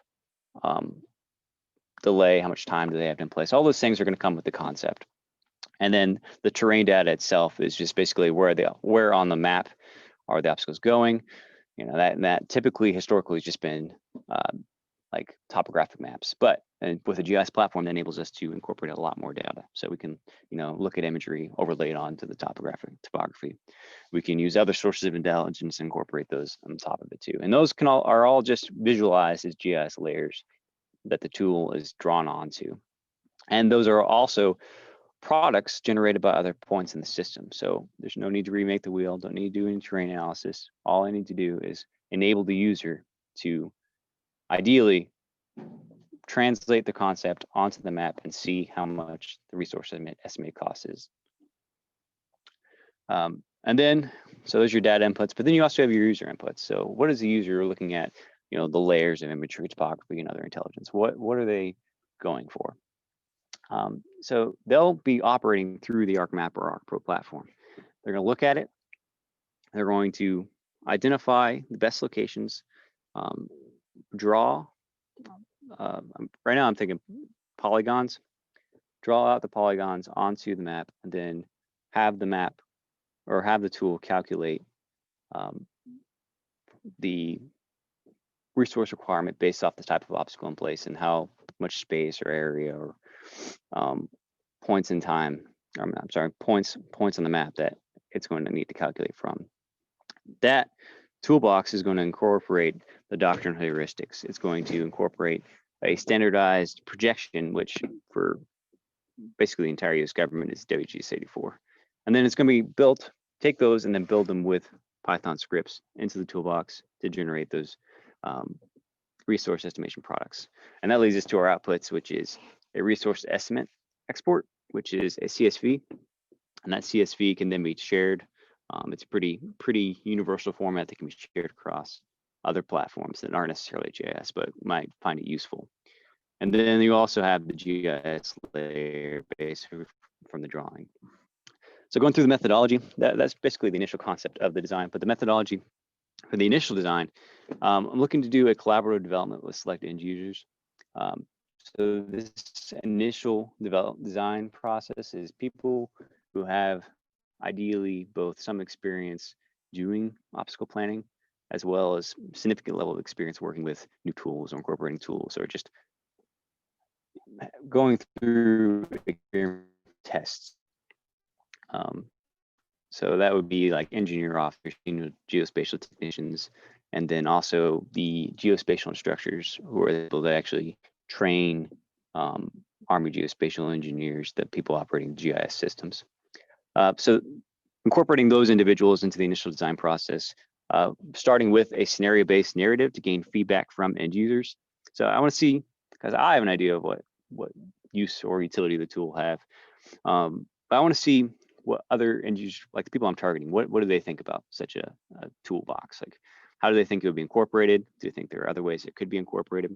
What's actually feasible with our current operating environment to implement? So getting that and then kind of using that information to generate a scenario-based narrative. So the scenario-based narrative is basically like a single paragraph. I go through and talk about, like, here's the person, they received their obstacle concept, they have their data inputs, and they go and sit down at the computer. What are they doing? How are they translating their effects into resource estimates via the GIS? And then from there, that kind of leads us into, you know, going through the same initial groups, asking them to generate some end user sketches, maybe incorporate card sorting exercises. How are these? How do we envision the tool initially to be actually constructed? Then the system as far as our pro, you know, Python scripting toolbox. It's just all that is to frame next step, which is, if I can get the slide to go. There we go. Construct the initial digital prototype. So this would primarily with Python script with GIS in a compatible toolbox. I'm going to incorporate those heuristics before, and then also try to use doctrinal Army graphics so that we can keep a common symbology through everybody incorporating the tool. Everybody's using a lexicon as they draw. And this prototype will be, like I said, right now I'm thinking we'll see what happens after the initial design phase, but I think it's going to come down to along the lines of I have my data layers, I have an idea of where I want to put on the map, and then I click, point, click, draw polygons on the map, run a script, it outputs the CSV, and I can then have that same creates a layer that I can then use to generate just a overall plan. Overall visualization of where the obstacles are going. So resource estimate and visualization. So after that initial prototype, we go into additional testing. And this is where we really get into a broader test group with more focused user feedback. We want to really hone in on less experienced users, and that's when I start to leverage hopefully more of the instructors so they can see more. Here's a new soldier who has very little experience with any sort of obstacle planning. What are they doing with this? Is it simple enough that they can draw, click, and then they can put that back to the assistant brigade engineer, and that's the only, like, basically all the engineer needs to do is provide the plan, the user translates the plan, and then a resource estimate is produced as a output. That would be the easiest thing to do. That may not be possible, but it's going to take some testing to kind of figure out. Ideally, though, it's simple. Simplicity is key.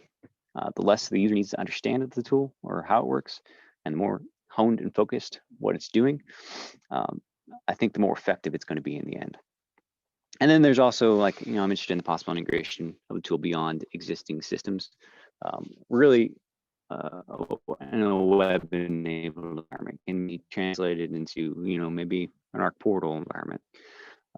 Those are the kind of questions that I'm asking. And that's kind of where I think people are going to focus on at least in the additional phase. So it's going to be kind of a challenge to rope them back down into something that, I can actually execute. And that kind of leads us into our anticipated challenges. More thought needs to be given to manner, which I'm going to be collecting back. The BS captured, and that's going to be weight generated, weighted to generate a useful broad appeal toolbox. Something is going to be used and it's not confusing. So I have to figure out how I want to structure the receipt of the feedback in order to incorporate into the improvement of the tool. The nature of the process is going to be iterative and it's going to be collaborative. And that means that people are going to have their own thoughts and opinions and scope creep. So just keeping a wraps on that, I think, is also going to be a challenge. And also, given the nature of the administrative rights in the Army, there may be some difficulty in actually distributing the tool. There's also probably going to be some licensing conflicts, or there's going to be lack of licensing. So it's going to limit the user group, I feel like, going through that phase. And it's just going to be something that's going to be worked around. Kind of anticipated results. So going back to speed and then obstacle graphic, and you can kind of see on the right there the sort of manner which the obstacle graphic will look through. Specifically, if you look at the square boxes with all the lines and dots, that's an Army graphic, doctrinal graphic that's used to represent a minefield, and that will be the kind of thing that they're drawing on the map. So it's very simple polygons, nothing too complex, but it translates into a resource estimate. Toolbox is going to read the aerial parameters. It's going to return a filled obstacle resource requirement worksheet, and that CSV is then what's going to be used to hand off to logistical experts so that they can plan their spacing on the trucks so that they can transport the barbed wire or munitions or any fuel, any sort of thing that needs to be brought to the front. And this kind of is the anticipated timeline I plan on going through. So I'm going to given it a full year, starting in January, February, the scenario development. During December, I'm going to kind of go through, reach out to those initial groups of individuals, gain their interest, and then kind of develop that core group for the initial design process. And then we'll go into the scenario development kind of with the narrative based being the primary output of that initial phase, leading us into the card sorting and sketch development phase, which is just me collating, basically how do these individuals see the tool being used, or how do they envision it when they think about how they might sit down at a GIS station. And that's going to be focused primarily on my senior geospatial technicians who have an idea of the obstacle process because they've been around for a minute and who have significant level of experience working with GIS systems.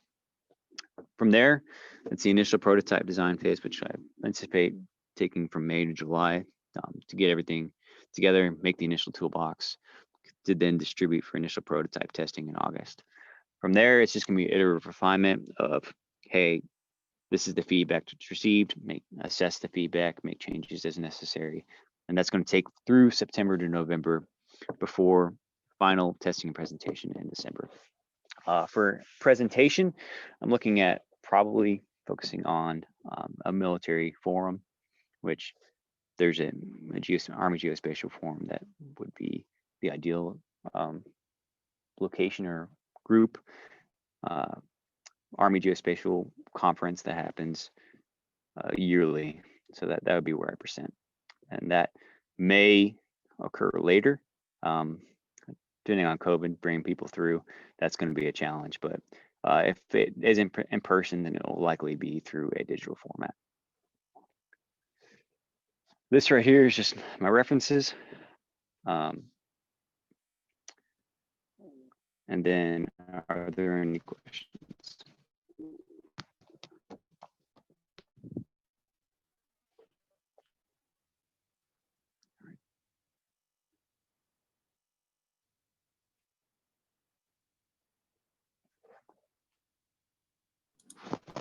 Get to the chat. There's one there from Danny.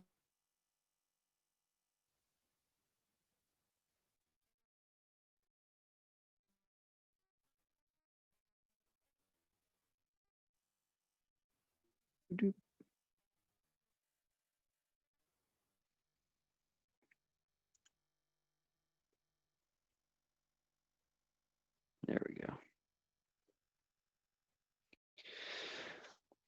What are some of the factors that tool will consider when suggesting an obstacle? Will tool suggest more than one obstacle for an area? So the tool is actually pretty simple. It's a linear distance estimate when we do through our calculations primarily.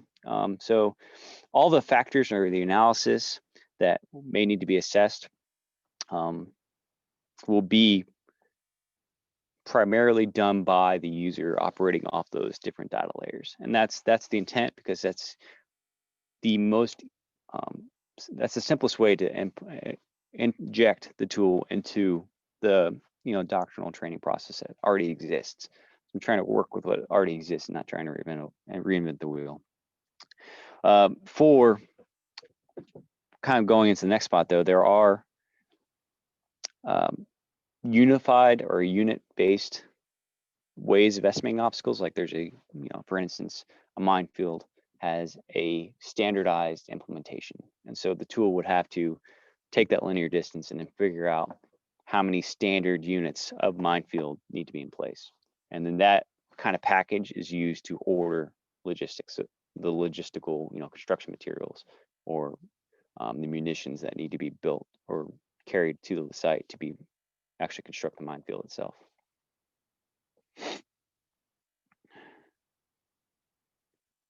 Does it take into account elevation?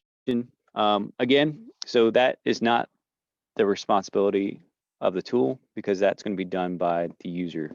It's really going to depend on the planning process, other points of the staff figuring out what that initial obstacle plan is, and then that will be where they want to put the tool. And during that staff planning process, the mission analysis, that's where they're going to identify, do I want to tie into this hill? Am I tying into this tree line? That's the kind of thing. So really, I'm just looking at that linear estimate.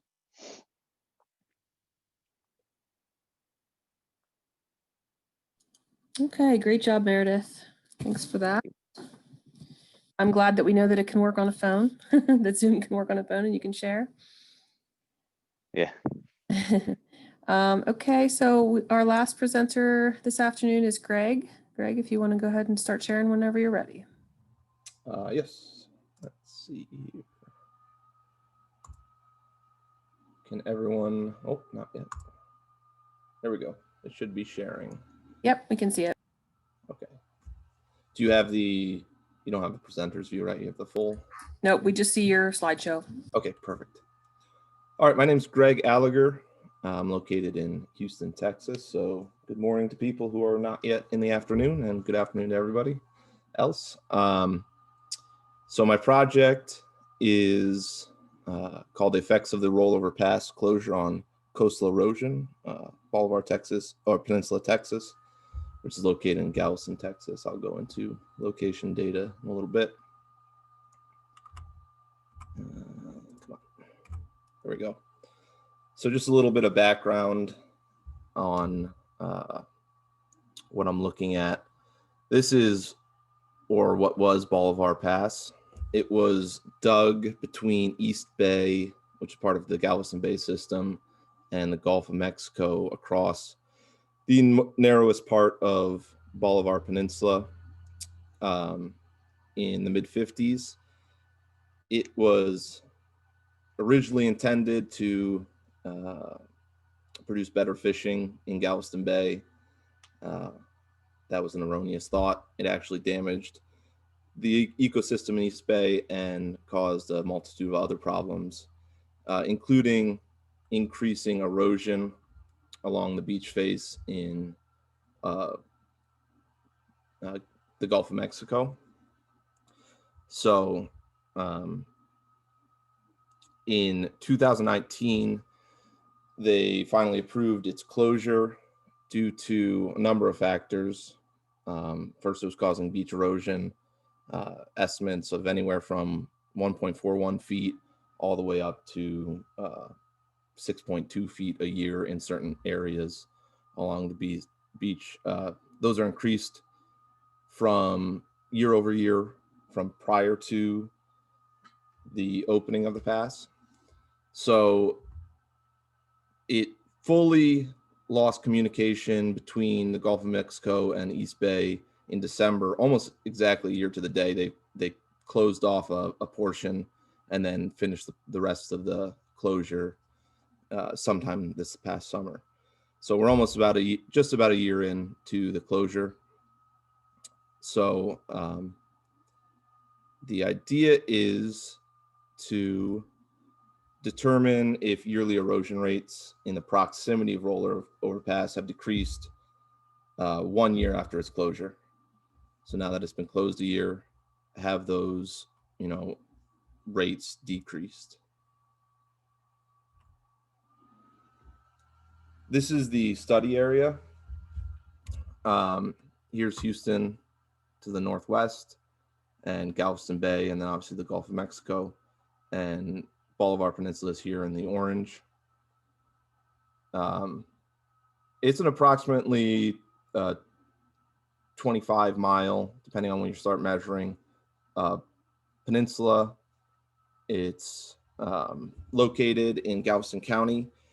It generally extends northeast to southwest, and it terminates here at Bolivar Roads, which is the main entrance to Galveston Bay, as well as the Houston Ship Channel for the Port of Houston.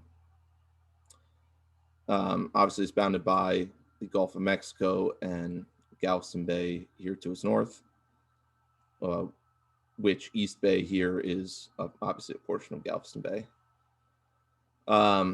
The net longshore current in the Gulf of Mexico in this location is from the northeast to the southwest. So that's important for sediment transportation and beach replenishment, sand replenishment. So a number of studies, like I said, found different erosion rates, but we can safely assume it's about 5 feet per year, or somewhere in that range, 4 to 5 feet. Prior to the closure, and then erosion increased especially just southwest of the pass, to up to 8 feet per year.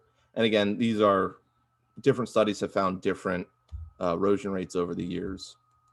The primary concern was the erosion rate just southwest of the pass. It was much higher than the next 10 miles down the beach. And then my study area, I've confined it to 3 miles southwest of the pass and 1 mile to the north. And that's basically to try to compare that immediate area southwest of the rollover pass to some of the area that was less impacted, and then to the northeast of the pass where it was not as impacted as well. This is a very, very simple, simplified version of beach geomorphology. And of course, the longshore current here, which I'm about to describe, is not the only way beaches are formed or impacted by erosion. There's sea level rise, which is a pretty big concern here in Southeast Texas, combined with subsidence due to oil extraction and groundwater extraction here. And then we're obviously impacted by hurricanes and tropical systems. And Bolivar in particular is very affected by those storms because its elevation is extremely low. So you can get overwashed between the Gulf to the bay with, pretty weak systems. So generally speaking, waves don't come in perpendicular to the beach. There's an angle at which they come in and then recede at a corresponding angle. So that creates a net longshore current along the beach, and sediment is transported and then deposited along the beach according to that current. So when they opened Bolivar Pass, they disrupted this longshore current, and the primary cause or primary result of that was on incoming tides, sediment would get transported through the pass and then northwards into East Bay and Rollover Bay here, which is this little portion just northeast of the pass. And it would fill the intercoastal waterway, which was increased dredging costs for the Gulf Intercoastal, as well as increase the cost of beach nourishment projects just to the southwest here of the pass. So since I want to compare erosion rates, my method for doing so will be using or developing a series of shoreline positions using Sentinel-2 satellite imagery and a coastline detection algorithm. I would like to create a time series 5 years prior to the closure to get a base rate leading up to its closure, and then 1 year after to see if anything's changed. So obviously I mentioned, but the closure happened in December, so we're now a year in. So I'll study this period of time for the year after its closure. The shoreline locations will be corrected using local tide information from tidal gauges, as well as the average beach slope. So there was a number of data options that I looked at and also discussed with my advisor, Karen Schuckman. I decided on using this one on the left, which is Sentinel-2. It's has 4 bands at 10 meters resolution, and then a shortwave infrared at 20 meter resolution, which, as you'll see, can be downsampled to 10 meter resolution. This was what we decided was a good mix of between temporal resolution, meaning we get repeat visits, and enough imagery per year and spatial resolution. It's also freely available to download, and it's one of the inputs for the what's called the COSAT toolbox, which I'll discuss later, which is the tool that I'll use to extract the shorelines. Landsat 7 data is also freely available, but the 30-meter resolution wasn't fine enough to most accurately derive the shoreline. I also looked at a few other options like Planet Labs, Dove satellites, which have 3-meter resolution and 4-band imagery, RGB and near infrared, but does not include shortwave infrared, which is ideal for identifying water. And then also NAPE imagery, which has a very high resolution, which is great for driving shorelines, but the temporal resolution is poor. I think we can get about once per year for Bolivar Peninsula here.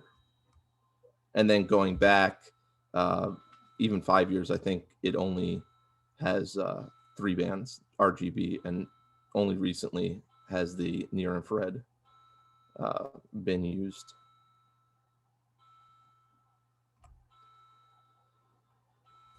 So the COSAT toolbox I mentioned is a Python toolbox for Google Earth Engine. And so I'll be using it within Google Earth Engine. This is a platform for scientific analysis and visualization of geospatial data sets. It can be used for academic, nonprofit, business, and government uses, but business is restricted. It's powered by Google Cloud Platform, so everything processes in the cloud, so you're not limited per se by your computer's processing ability. You also have access to a multi-petabyte catalog of satellite imagery, which includes Sentinel and Landsat data. So it will download, you can program it to download your satellite data directly within the web interface. You can write geoprocessing codes in either Python or JavaScript. For this, it's a Python toolbox, so it'll be Python scripting. And here we see the web-based integrated development environment, or IDE, where your codes are run. Oops, went backwards. How do I keep going backwards? The COSAT toolbox is a Python toolbox for Google Earth Engine that was developed in 2019 that allows, or was published in 2019. It allows for the extraction of coastline positions on sandy beaches anywhere in the world from a time series of Sentinel-2 or SANLAT or Landsat images. These are the basic steps that are followed. The retrieval of images from the Google Earth Engine archive, and this is accomplished via the Google Earth Engine Python API. So I would be retrieving Sentinel-2 imagery via this API.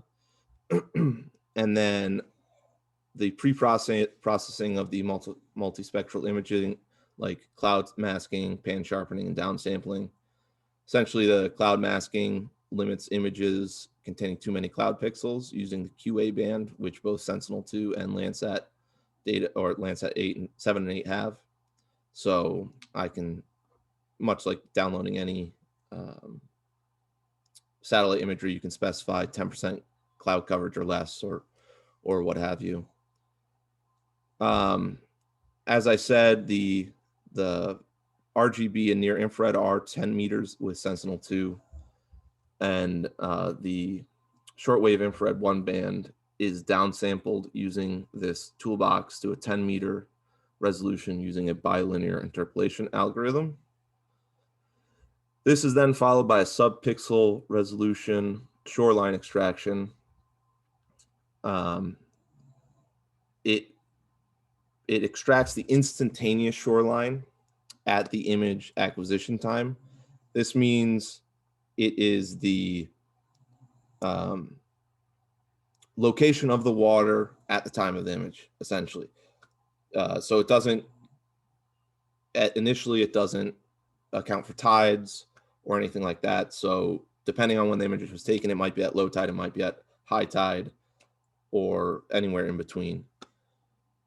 It then performs a 4-class image classification, and the 4 classes are water, white water, sand, and other.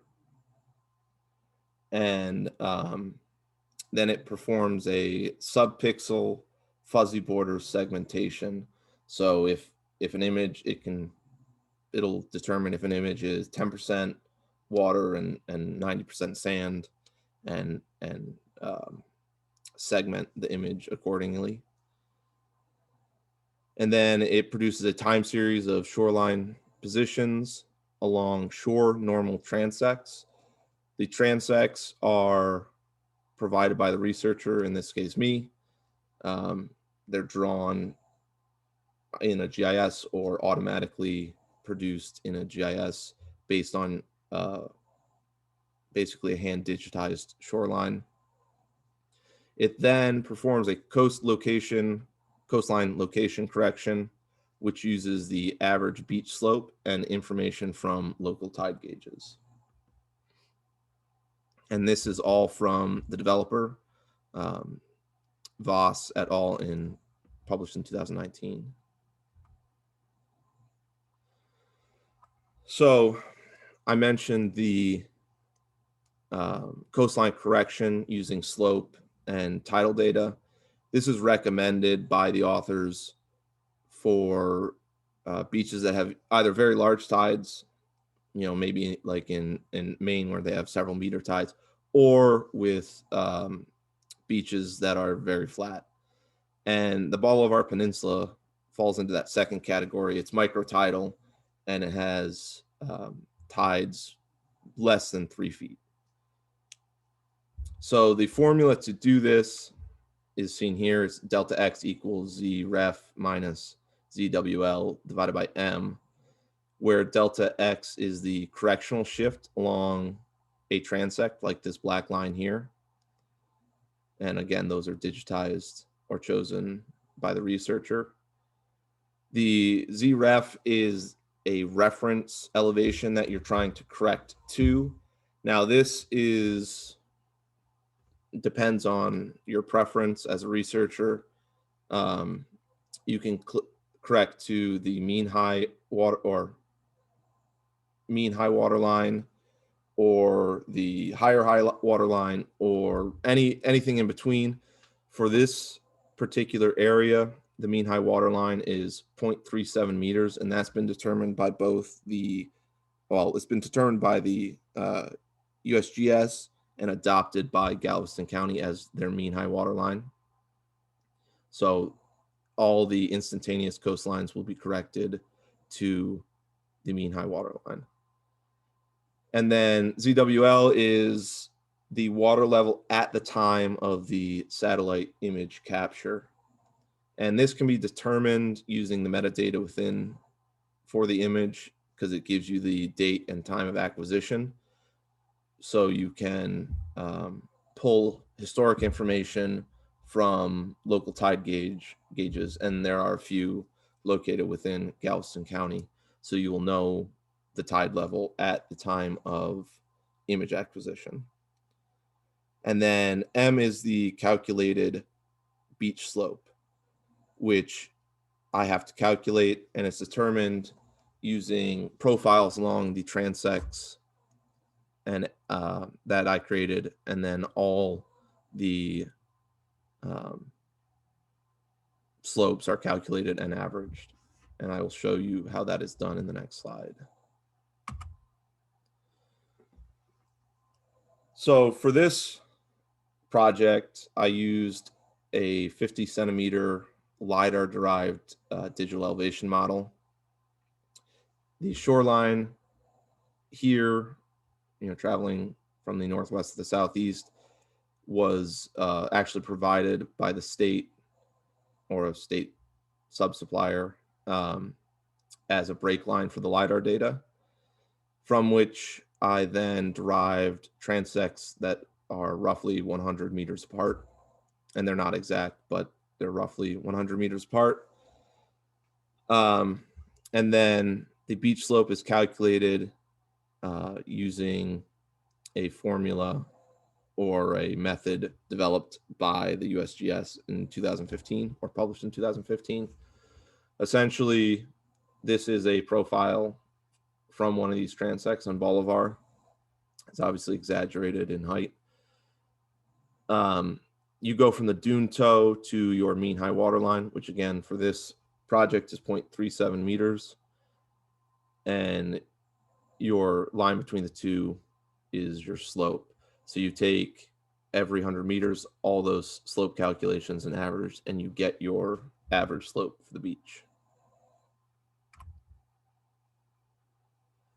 In terms of an accuracy assessment for figuring out if these remotely derived coastlines are actually showing the correct coastline, I plan to do a field survey and compare it to the closest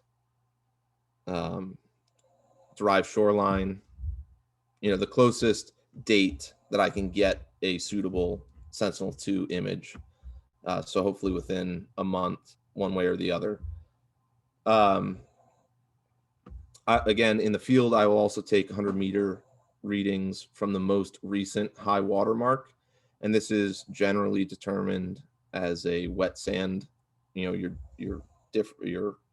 transition from wet sand to dry sand is usually your most recent high water mark. This will be done using some sort of GPS or GNSS unit. I think I have access to a Trimble R10 RTK unit, which can provide millimeter accuracy. Otherwise, I'll be using something like the Juniper Geode, which is a sub-meter GPS unit. The authors of the CoastSat toolbox have found that the coastlines derived can be as accurate with the correction data, can be as accurate as between 1 and 2 meters in actuality, which is pretty good for a 10-meter resolution image. But again, that's with the correction data. And they've tested that on several beaches throughout the world that have actual control readings that they're able to compare to. Obviously, could be some issues with the accuracy assessment as tide levels are variable, especially in the coast where we don't get consistent high tides. We have a high tide and a low high tide. So it will depend on the high tide level at the time of my field survey. Also, tide levels are just variable anyway due to weather and seasonally. And then high water may also occur at different areas along a sandy beach. Again, my transects will be drawn perpendicular to the measured shoreline at surveyed locations. Then the air distance will be calculated along that transect between the surveyed shoreline and the satellite detected shoreline. And again, hopefully within 1 month of the image collection, I will be able to do the field survey.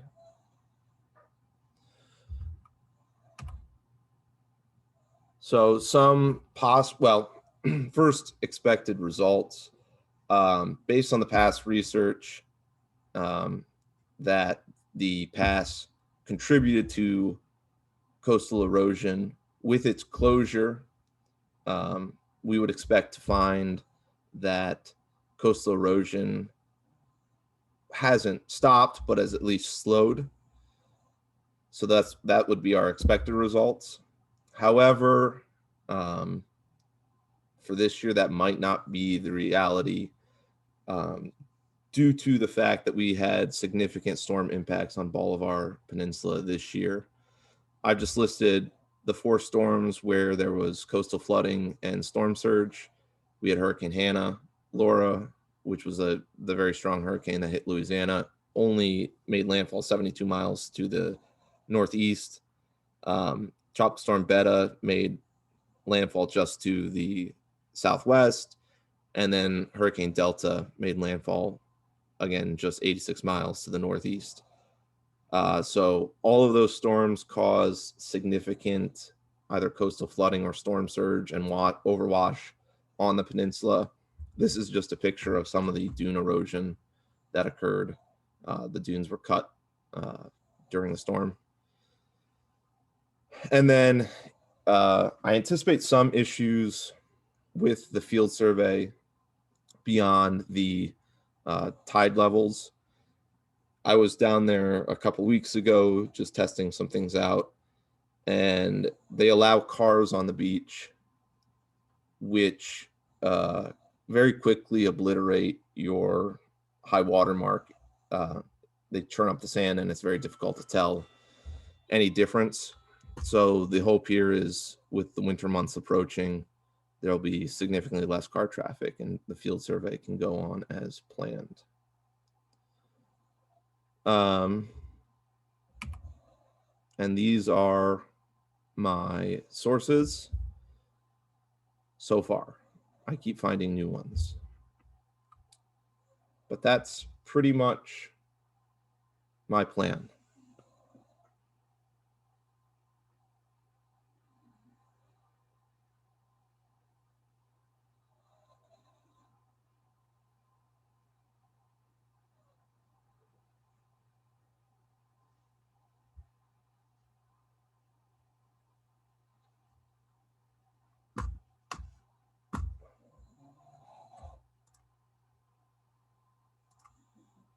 Is anyone there?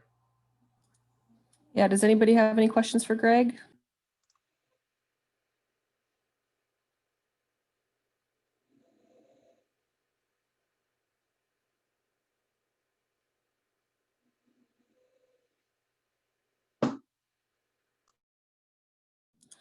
I'll ask one, Greg, while anybody else is typing. I hadn't really ever been aware of this pass. So it's really interesting project, and I think it'll be really great to know how the closure, affects things and sets things back to the way it was before. Is there any other place in the country or somewhere that has something similar, where they've done something similar? Do you know? So there is a similar, I think there are a number of similar cuts that they've made in barrier islands. So essentially, Bolivar Peninsula is a barrier island that filled in on the northwest side. So it's connected to the mainland. But I know in southwest or southeast Florida near Miami, there's a haul overpass, which is essentially the exact same thing. It was cut in the thinnest part of a barrier island and is now a pass between the bay and the intercoastal there and the Atlantic in that case. I don't know of any closures that they've done besides this particular one so far. Thanks.